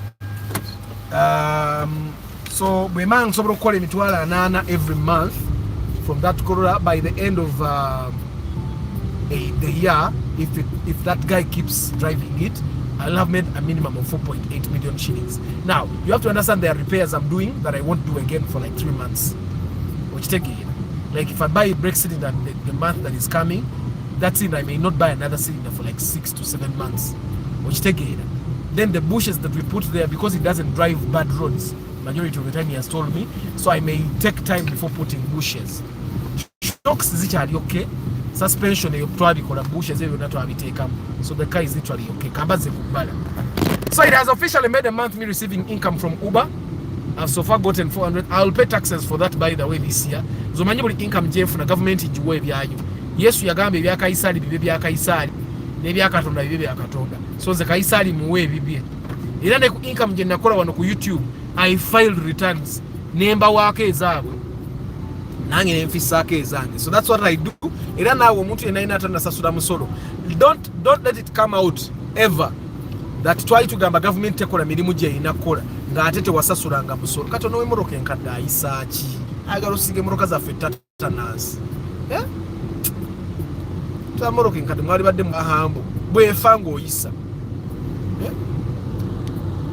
Good side hustle namukadde. Namukadde ali awo akola. Change isn't the Corolla Limited X. Eyawulitali mabiga. The one which comes with maroon or grey interior. Change atendala. Ako bakaitaka limited. Antonio. Wakoko yogeddeko bakaitaka limited. Ata the Subaru is going to lose more value than the Vanguard. So and the Exiga is even cheaper to buy on the market. Very cheap by the way. So if you don't have money, buy the Exiga. If you have money, buy the Vanguard. That's my take. Also, if you're looking for a car that will keep value, maintain its value, the Vanguard does it. Enchange na kera kuduka, bwenna amala okuduka, ngene nsibe mu gym, ngena siba mu gym nga nkajjuza. Njagena ne computer ngekole ku mirimu nga bwe nkajjuza. I can't mix work with the gymming. So I'll just go to the gym. I'll just go to the gym. Ebyokola ndibiraba ku Monday. Since nakola okukola, life is too short. Mr. Musime, get a good mechanic to clean the chimiro, fuel, clean air cleaner after he can set it well.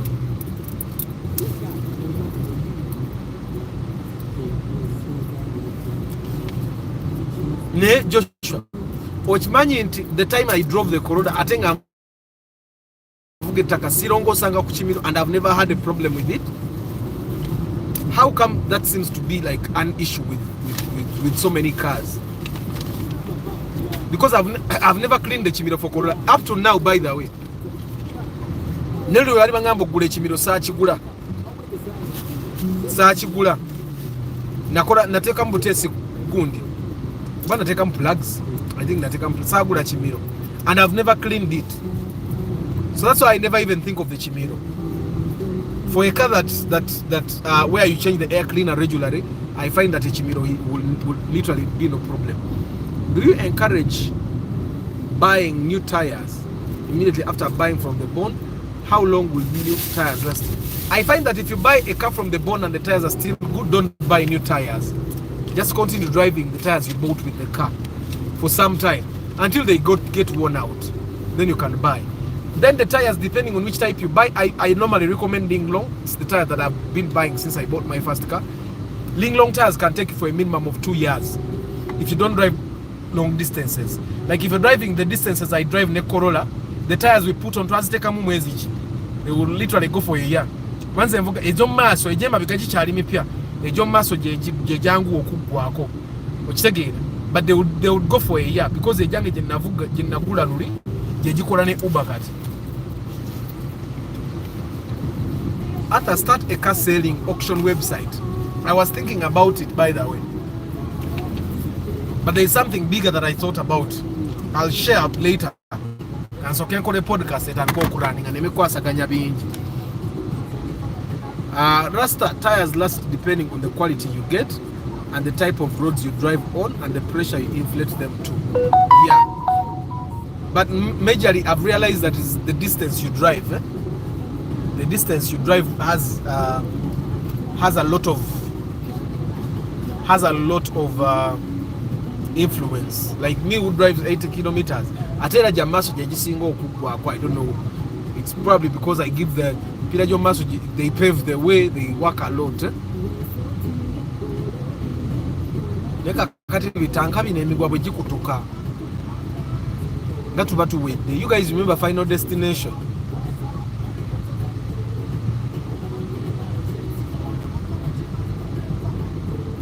Kati omyayi walole badoga ebyo ebirole tetubiraba mu firimu aweta bwati nekyefuula bwe kiti nekigweri.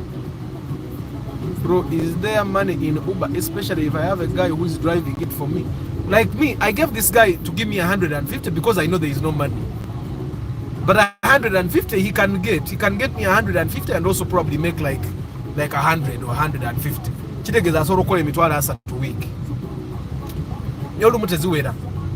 But on average he told me he can save like a 50k on average. Ngajeko expenses emotoka zone ezo kolo nako. He can have like a 50k. So that's good. Chitegeza a week asoro kole mitwala 25 kwa asatu. Oba kwa asatu mu 5. Which is good. Just make sure the person you give the car don't ask for a lot of money, because when you ask for a lot of money, he will also accept. But when he accepts, Ajako accepting because he has nothing to do. And for me, who has put a post on TikTok asking drivers that are qualified, that are looking for jobs to post, I'm telling you, there are plenty of people that are looking for cars to drive. So but he will not pay you properly. So for me, I ask for 150. It's not a lot of money, but at least I'm helping someone have something to do, and I'm also getting income that I would otherwise not be able to get. So passive. Because I see my car every day.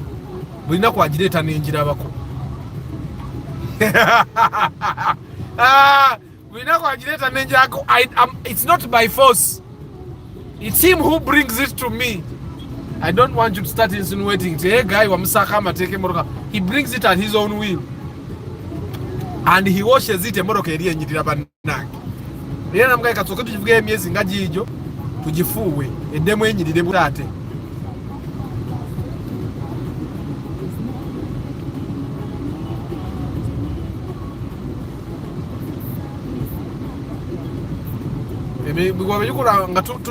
tukutumira kubatuuze hanjibere wale moroka tisikatu wano obala nogamba mpugulira wa novuganga Fast and Furious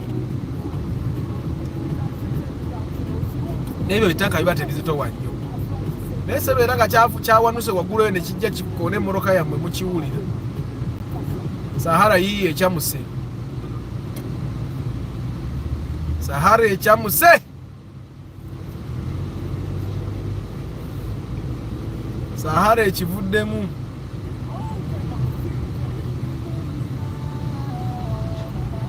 Hi Michael. Godwin, the Corolla is a good car. Corolla yenywanga vitize empya gyenvuga. Atenga vitizi gyenvuga. Nze ngisoosemu. Okitegeera kati bwemba nze ngisoosemu nga Corolla eri enkadde yenywanga vitizi. Toyina nabo ginzijjako.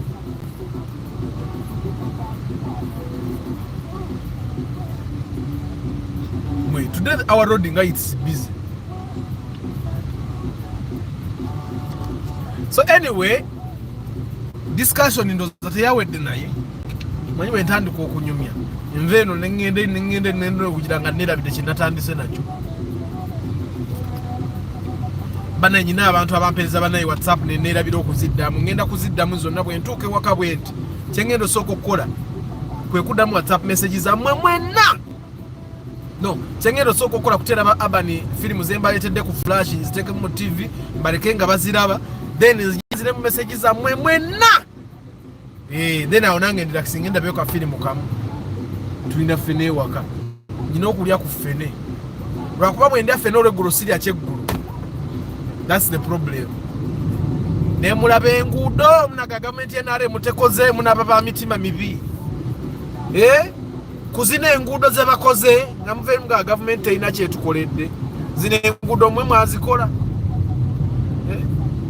Bao nga mugamba people power. Geza ntubasangayo nga mugoza people power. Batubakoledde enguudo ennungi ziti. Antonio mpulidde temugeza ne mugoza people power.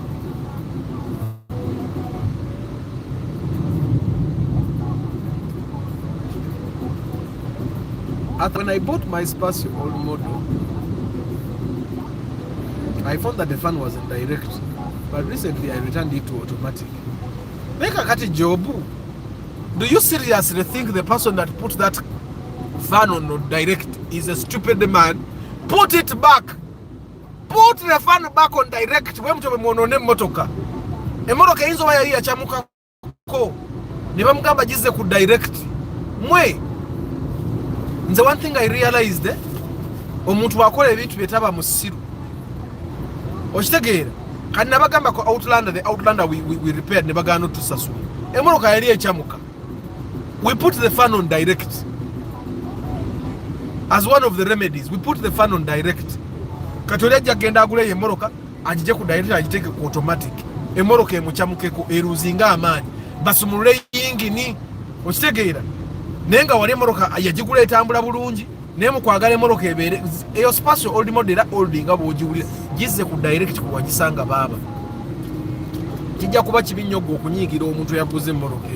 Gize ku direct kasate ku affectinga. I know it makes noise, but put it on direct.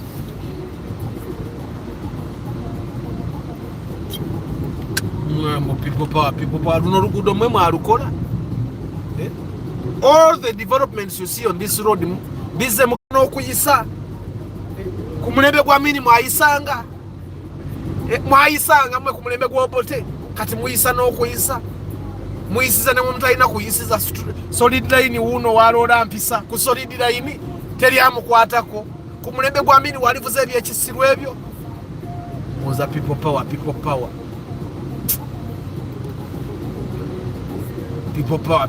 Tubaleka ne mukole.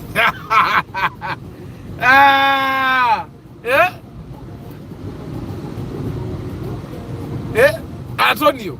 Moza people power.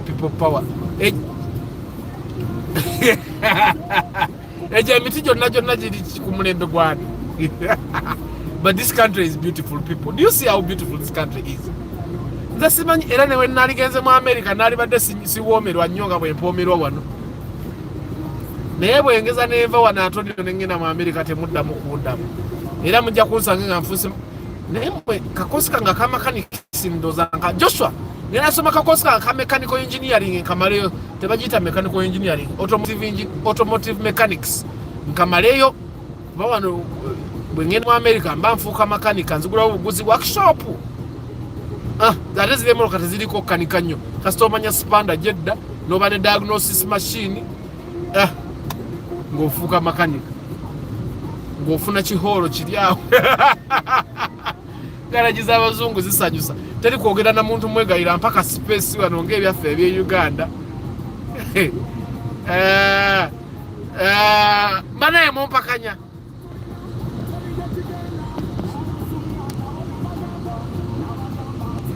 ngenda soma comment zino.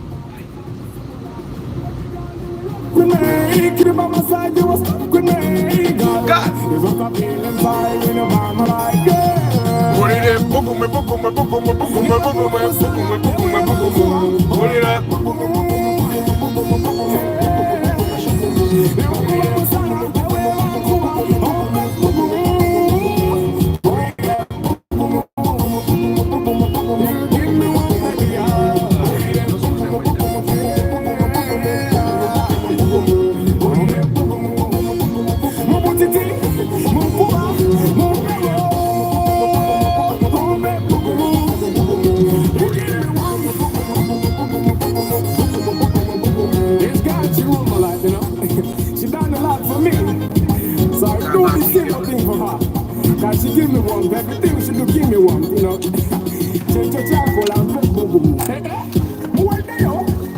Okay, man. Hey, tarangaje tagani. Anyway, kanziko engine. So, Arthur, I have realized one thing in life, that people who risk most in life are the most successful.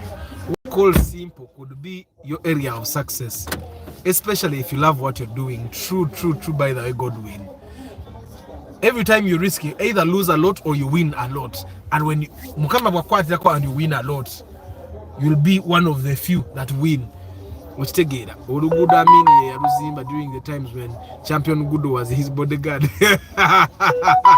Arthur, what's your Bond dream car? Rastas in Milan, I don't have a dream car anymore. I have a weakness. I have a weakness that once I own something, it becomes just any other thing, especially if it's not doing anything for me. So I don't have a dream car. All the cars that now I want to own them for a reason. Like I've considered buying the newer, the one that has a Valvematic engine, mostly because of fuel consumption. It has big space. So the next time come up, I'm considering buying that newer, like the one JK got. Then I've considered buying a Wish. Still, the Wish was to do with fuel consumption. What other car did I consider buying?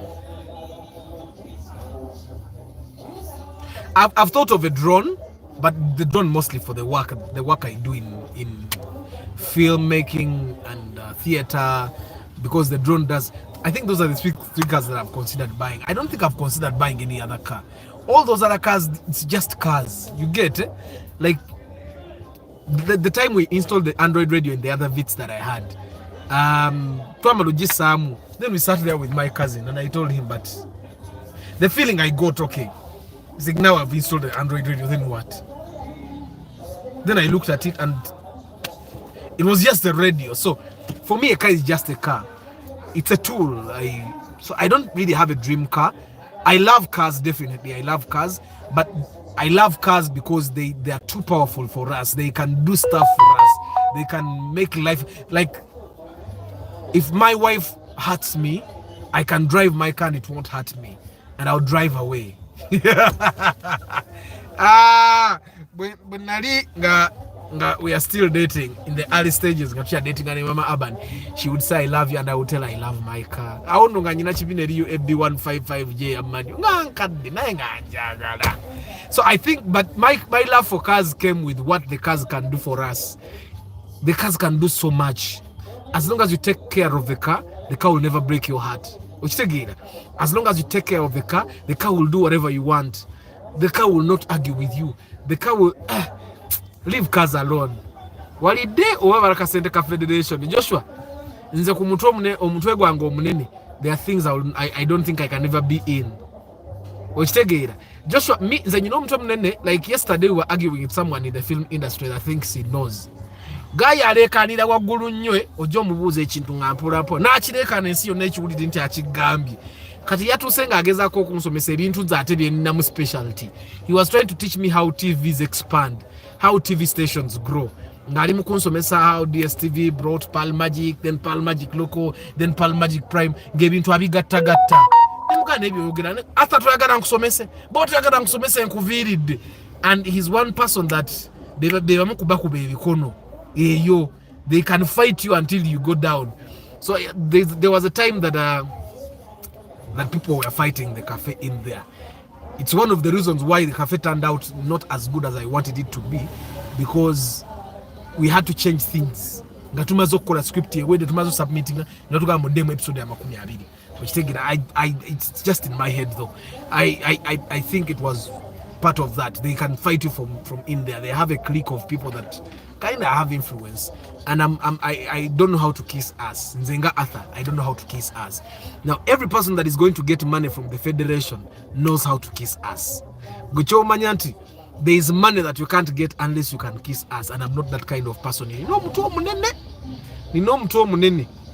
Those trees were planted by Kabaka Chwatu during the Bulungi once. Ananga Antonio Kamusale bigambo. You just want to prove nti sife tukoze ebintu. Nesinali abantu bange. Sisubira nti zenyiza n'okulya bannange. I don't think they would consider me because I would not be believable. Like, atabira na mo politics. Kati atai nagundi gwa wana. Chiba kirabikana bulala. Hi urban development, how are you? Kansubira oli steady. So anyway, changing a car, like I've said, Mzenga Arthur, I don't have a dream car. Situlanga ka uningame moroke yo kati maraka. I think the Toyota Crown used to do that, but then we bought the Toyota Crown with one of my followers here. I sat in it, and then it started feeling normal. It's a car, like any other car. Ochitegeera. Omuntu yakola Samsung. Muchimanyi teri ku 9%. It's on 9%. kyokka ate eri mu power bank yange echarginga gundi ekola fast charging nengere anyway contact ngenda gikuweereza Antonio mwe pozi mbadde kuki. Then I used to want the Benz, then ne love ya Benz ne saving, it's really low I don't think I have that much love for the Mercedes Benz as well anymore. I think the love for cars goes as far as the car can help me, as far as it's a give or take relationship. The car has to give me something for me to want to have it by my side. Like the Vitz I'm driving right now is definitely serving me. I don't wish to have another car because it's serving me. The Corolla does me good. Katempadde ku ssente ba abadi banywa amata. I think the phone is one charging the power bank. Nedda yabadde ku najitadde ku yabadde ku 5%. But you can imagine tukoze 1 hour. Natandise okukola live broadcast and I was at 18%, I think. So it's simply losing a lot of power right now because we are working it. The live broadcast takes a lot of power. So anyway, personally, I love cars, but my love for cars lasts as long as I can get something out of it. Emmotoka bwetukanga ndyamu bulinga sigifunamwe, I let go of it totally. So I think that it's the spirit that we should all take. We should love cars, but we should not like olabanga bonoba baga nti gayo yagala nnyo abakazi, and then you love women to the extent that you endanger your life.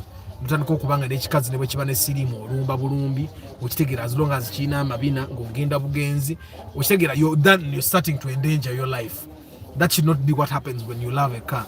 You don't just go ujjako ng'otuuse n'ogaggawala n'ogakati now I have an enormous amount of money, so I can now buy every car that I get my hands on. Like the people we bought, you remember the Harrier we bought, the wife of the man that sold the car to us.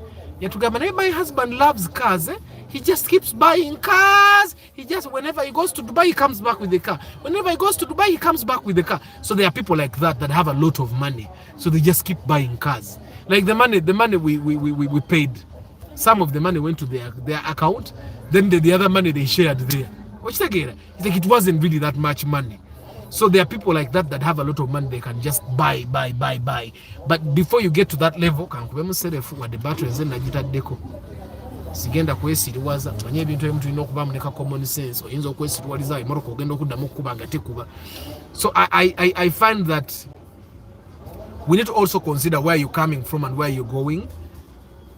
It's like literally people can afford to, majority of people can afford to just be buying cars.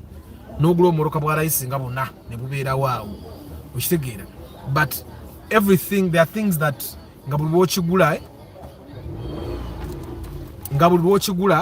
you're going to need to spend on it. Emmotoka bw'ogigula ne bw'oba togivuga, you will spend on it. At least it's going to take space, and that space costs you something. Then at least you need to wash it once in a while. So that's water, that's soap, that's labor. Then at least you'll need to kujitokosamu, that's fuel. So I think a person should be changing cars as often as it's demanded of them. Like now I'm driving this Vitz. If for example someone came and gave me the money I put in this car so far, I would definitely give it to them. But I'll only give it to them if I can get another car. The car I can get another car in that price range. If I can't, then I would not give it to them. That's why I refuse to give people my Corolla. You're about to start moving around with a small Honda generator in your trunk, like the one Tesla owned, so boost your charging speed. For the phone, no nze nakoze ensobi tubadde tukola ku gundi ya studio ya podcast, and then I forgot I had my phone in the pocket for the entire time. Then nenzikira downtown ogenda ogula armband. I need the armband for when I'm running. Nakoma do kudduka nagenza okuddamu okunoonya armband nga sijiraba okitegeera. So I had to buy a new armband, and so I had to go downtown nengula armband. I got a few movies for my kids, and yeah, so it took me it took me some good time. Then I realized that I did not have battery when I was going back to office, and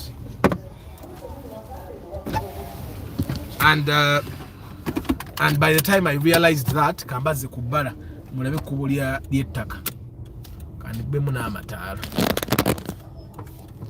She don't you want me. She don't you want me. But I tell her. But for the guys that started with the broadcasting at Wakatanika, do you remember the adventures we had? Nga tuyita mbikubo byaffe bino ng'ambalambuza kati leo kambalambuza eno babayitayo batya nze kasita ntuuka ewange gana simanyi na bwe bayitayo munansonyiwa naye gwe ky'omanya lino ekkubo lintuusa ewange. So you mean if someone gifted you a 2-liter SUV, you wouldn't drive it? That's different. If you give me Rastas in Milan, don't give me it. Don't give me, how do they say it? Togano kumpe moto kabachogera bacha mu luzungu. Don't refuse to give me an SUV simply because then I'm not changing, you're just giving me. Gifts are gifts, my brother. Olaba mulamu wange yampe sawa simanyi ekyalo tebabanga baji. Mulamu wange yampe ile sawa eyebbeeyi. Njirina wano. Sijambala na jambala because I'm not used to putting on a clock, a watch. That's mine. I'm not used to putting on a watch, but I have it. SUV boboji najo yagala ogabira for the love of cars kirete. If someone gifted me an SUV banankano ka phone holder Kenya ngenda kudayo ngula akalala. Good evening, Samuel Cisse. How are you, my brother? Rastas. Anna kansokeso me comment and wanonga wenyenya nnyo. Rastas nze praying to be gifted with 3-liter car ntobe nayo. Nze atoba Antonio ojise game park. Nze atoba ngera balaga ebikomera nebiri no mu game park. Nze ne bwampa 3.5 liter ngompa dempe. Mfaafagana nayo nalabye hariya ya Vianney jaina egenda 8 kilometers per liter. That's very good mileage for a 2.4 liter car. That's very good mileage. Abana bavuga zi primo nga zigenda olaba ebikomere ebiri na Antonio ogiyita game park. Eda bika church. I think this is a church. That's a church. That's a Pentecostal church ya barokole. Pentecostal be barokole. Pentecost. Sawa neno wabera ya abantu Antonio atekati game park sinagitukira muddala katuli mu bikubo bino ebiyingira gye bakuwera permission okuyingira game park. N'amamotoka gaago tugayina seba Antonio. Naye ng'essimu yange weeviirako wonna bwe nabasobodde kusoma amanyi. Kansoke parking ensoma amanya gammwe bannange. Kangene tuke wali ekikomere ekyakabi nsoma amanya gammwe. Muleme gamba saagasomye. But thank you for being on the broadcast. I hope it has been entertaining because kati weekend tuba mu kweyagala bweyagezi. Party after party. Waliwo ekikomere ekyomulembe njagala mpaakingeko musoke mu kirabe mukakasente tuli nnyo mu game park. Omusajja yakagenda kukolayo ne Candy Resort endala. I've never been to the Candy Resort. Those things bore me. Ebintu simala tugende ku beach, tugende mu bbala. Sabimbawa era for the love of cars mwalyoka ne mubaawo. This is my bar. Wano wenzijala kino kati omwenge gunkubye. Olwacha nkuba mu fulu. Kulage fulu gwe. Ogirabye? Nwazanye nerowooza sina fulu. Zalengera akamolo kanga balaba katono. Ne baagala okkanyooma. Mulabe n'oliyo abantu ssebo. Wadde tuli mu kyalo naye abantu gye bali. Ne maama ngina okugula phone holder eno yenyeenya nnyo. Eri phone holder at the beginning yabanga teyenyeenya. Yabeeranga stable ibwe teka ina shock absorbers.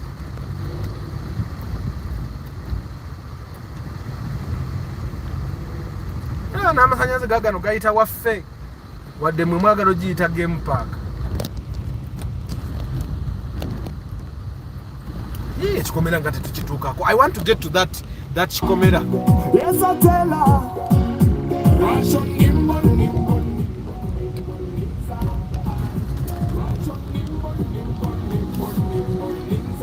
Mazda Demio and Suzuki Swift, which car is better? Buy a Suzuki Swift. If you're comparing just those two cars, buy a Suzuki Swift. those Bikomera has just been built recently, but eri Mukasenyi Game Park yenyini nadala that area where you start having a view of that big boulder.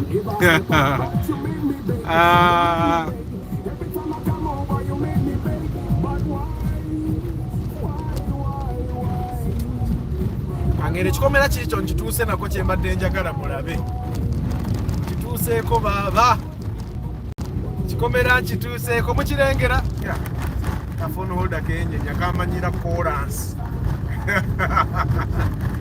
kamanyira kolansi banange enkya mukeere mugendeko mu jimu ekikomero kiraba we kitandikirawo kikyo kinane kigenda eri munda eri nekigendera ddala yaka kikomera kiri kuyiika nga 7 oba yiika nga 5 kinene. It's a very big one. Ate sifunanga mukisa kulaba muntu aliwo wano kumubuuza bagenda kukolerawo kyo kiraba. By whatever he's going to do here must be a big deal.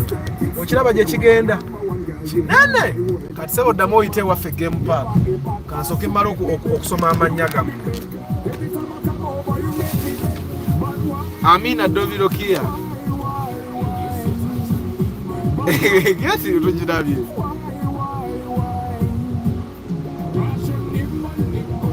Okay, kamala soma kumanya toke tweyongereyo. Balviz, Joshua Mugalasi, Tusime Eddie, Sareri Joshua,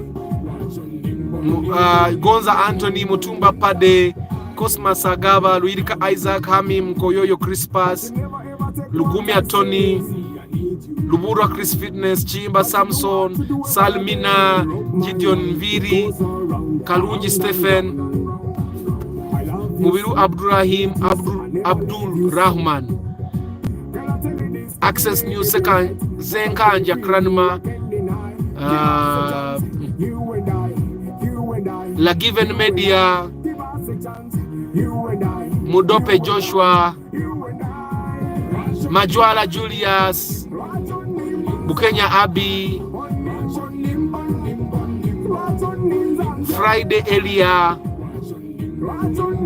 Nick Wabuyi, Wafula Patrick, Habart, King Daniels, Lucky Moses, Central Forex Command, 360 Videos, Mwesigwa Isaac, Rastas in Milan, Saji Phone Solutions, Seka John, Peace Joseph, Namanda Barbara, Habart, Sakumaze Mwesigwa Isaac, Chitumba Solomon, nze byokukyusa emmotoka nabivaako kasita ntuuka gye ndaga.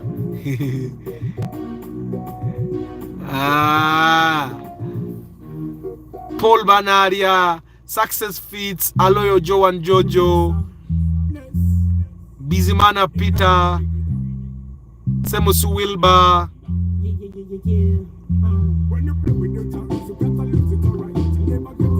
Travel Life Vlog, Hamim Namumazeda, Musime Kim Job, Ronald M. Kasendwa, Modric, Farouk Lule, Peace Joseph, Martin M. Michael, Kamukama Godwill, Brian Wanyama, Caesar Rashid, Urban Development, Samuel Sisye. Mulaba nerore zizo tuzirina. Antonio Bwegira ngoyite waffe Game Park. David Okia, Gift Kadwangu. Your village home is respect cars because when they see it they give Ojereze Feviani. But abewa mate they instead run to the middle of eno sikyalo bananga Antonio nze nkwagaliza ka C18 2015 model bwe ndiba nfunye sente nga mpitirivu kale amanya nga somete mugamba sasomye manya kati muwomerwe ka view In Chatemwe, the broadcast tomorrow is at 5:15 still. 5:15 will be the broadcast. Womirwa view. Wantoni agama musimanya game park. Ate no vyo wali badoji jawe ya game park. Nemwe ino the fresh air nyingi. Fempe oje tusena be Kampala sije basase. Network abwenzi jako banange kuva na Tonyo koyogererenze. Ala tuka netwamuka katona akasozi kali akali eri maso akakasozi kengendako naye nsoka nenzika wano nenetolola kati ateri nekubo lyoliko ino ekubo erisinga obulungi side ze waffe nali emuli yakola oba ku chorus nene zirolezi eyo nolole etisse gundi kanjivire nzire wano oyo atisse grade oyo golaba ati segureda mba nyina muviira balina gye bava okwerula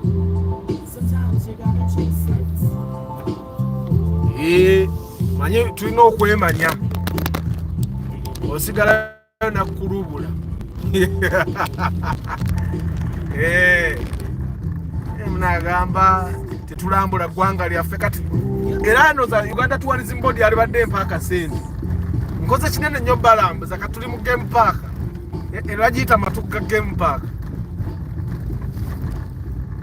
nemulaba akavitizi bwe kakamataala eyo si fulu nno oyo dimu mbawe fulu wuuyo neyagala neno za one of these days nzije ne Corolla nvuga ku Corolla nzijeko naye waka ndundo jivuga muko neba abani baludde okugiraba ate mama abani ayagala Corolla agitula mu bwati nagala ne moroke nungeri comfortable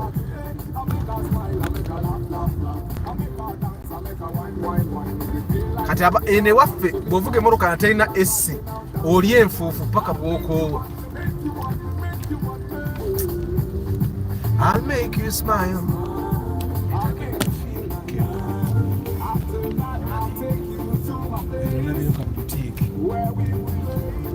Nemwe mbadde manyi nti ntuuse waka ngenda tuuka obudde bukyali naye mulabe tubadde wali eri Matuga mu town ng'obudde buli misana kyokka na wabuzibye sinnatuuka na waka kati omuntu atanagula kapoloti nze simanyi kyogenda kwa mwe temugenda simba luweero mmwe mwana baffe twazimba eno wala ove Matuga mu town obudde ne buzibanga tonnatuuka onagambye eki every village has those tipper trucks. Antonio, totunafuya nnyo. Mwina n'omulo. Aha! N'emiti gy'amasanyalaze gijo. Whenever you see a bulldozer, just know there is an estate loading. Eno yakireddako, by the way, for those that don't know. Matuga, mujja tuwulira. Era babadde bali mu kwerula. Nayiseewo ku makyange ekyo ekimoloka kyakaleeta bulldozer. Bali mu kwerula. Obutawuni mubulaba oba mu Stenson ali yagamba nti kano ka Stenson naye tekaali kano kaali kalala ogirabye paso sete eno sebo gye tuli ne wali waliwo muluka endala oba eri muluka ki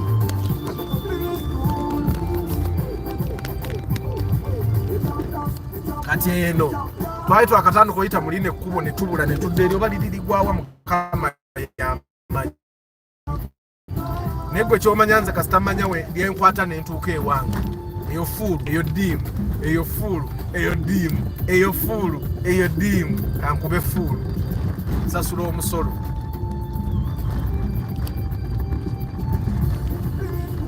Antonio nvudde Matuga nga ssaawa ziri 10 tutuse mu game park za Kawere emu ziri emu nga 15 awo kati olowooza nkyaso otonoonya taaba ngenda munoonya nkya njagala musimbe nyina points nga 3 zenyina okusimbamu nsimba on both sides of the gate nensimbe ekituli ekifulumya amazzi nensimba kumpi na buli mulyango emiryango gyonna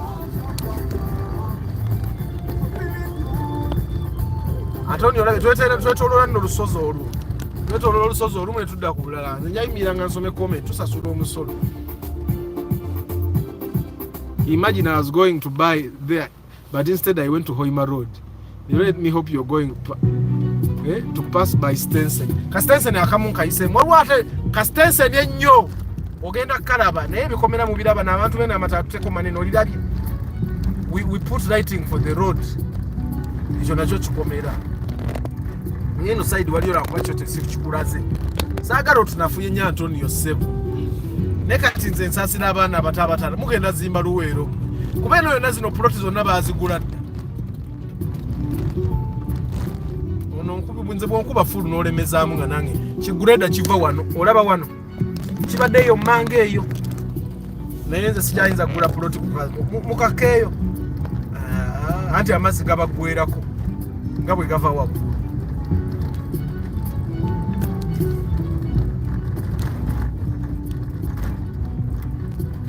Neno wa boda ngonkuba mu fulu nga nange ejikku bagiyita vitiizi naye twakatambula kilomita olwaleero vitiizi etambula kilomita ndoza 85 ate zonna ezitambulidde mu SC. How much is land in Matuga? 50 by 100 depends on where you buy. It can go up to even 35-40 because katiyo Matuga tenda tuka Gayaza Road because Gayaza Road even some plots are 50 million but now Gayaza Road is almost overloaded. People are starting to shift to this side.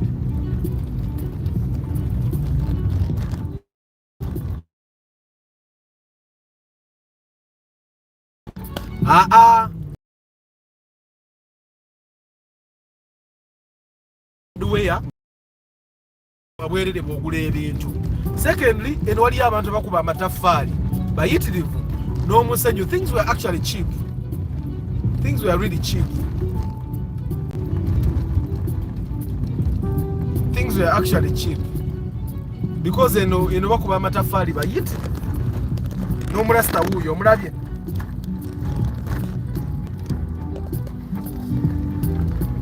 Kati Stenson kaakano n'amasanzi galinga nikuliga. Kati Antonio eno ye Stenson eyaddala. Bano bale kati batunda ttaka lyabwe.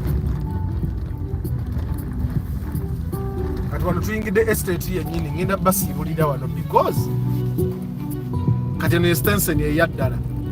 Omulabo mugaga yakateekawo ekizimbe gaggadde. Wale bagayi mwebale kubeera ku broadcast. Namwe abali mu Kamoli, even you people that are watching this broadcast later on in 2024 or in 2025, I don't take you for granted. Thank you very much for always being part of the love of cars. Share the broadcast with us. I do pre-purchase inspection. Kuvida tap me. I charge a very small amount of 450. I come with the mechanic and we make sure you get a good car at a good budget, a car in good condition, no encumbrances. Byonna naro. Bana mukama abawo omukisa. I'll see you tomorrow evening 5:15 p.m. Kanda be comment zino zesinasoma mbasibule lu. Aliwo kali akanene with cross bananas. Nange. Bana mukama abawo omukisa musule bulungi. Bye.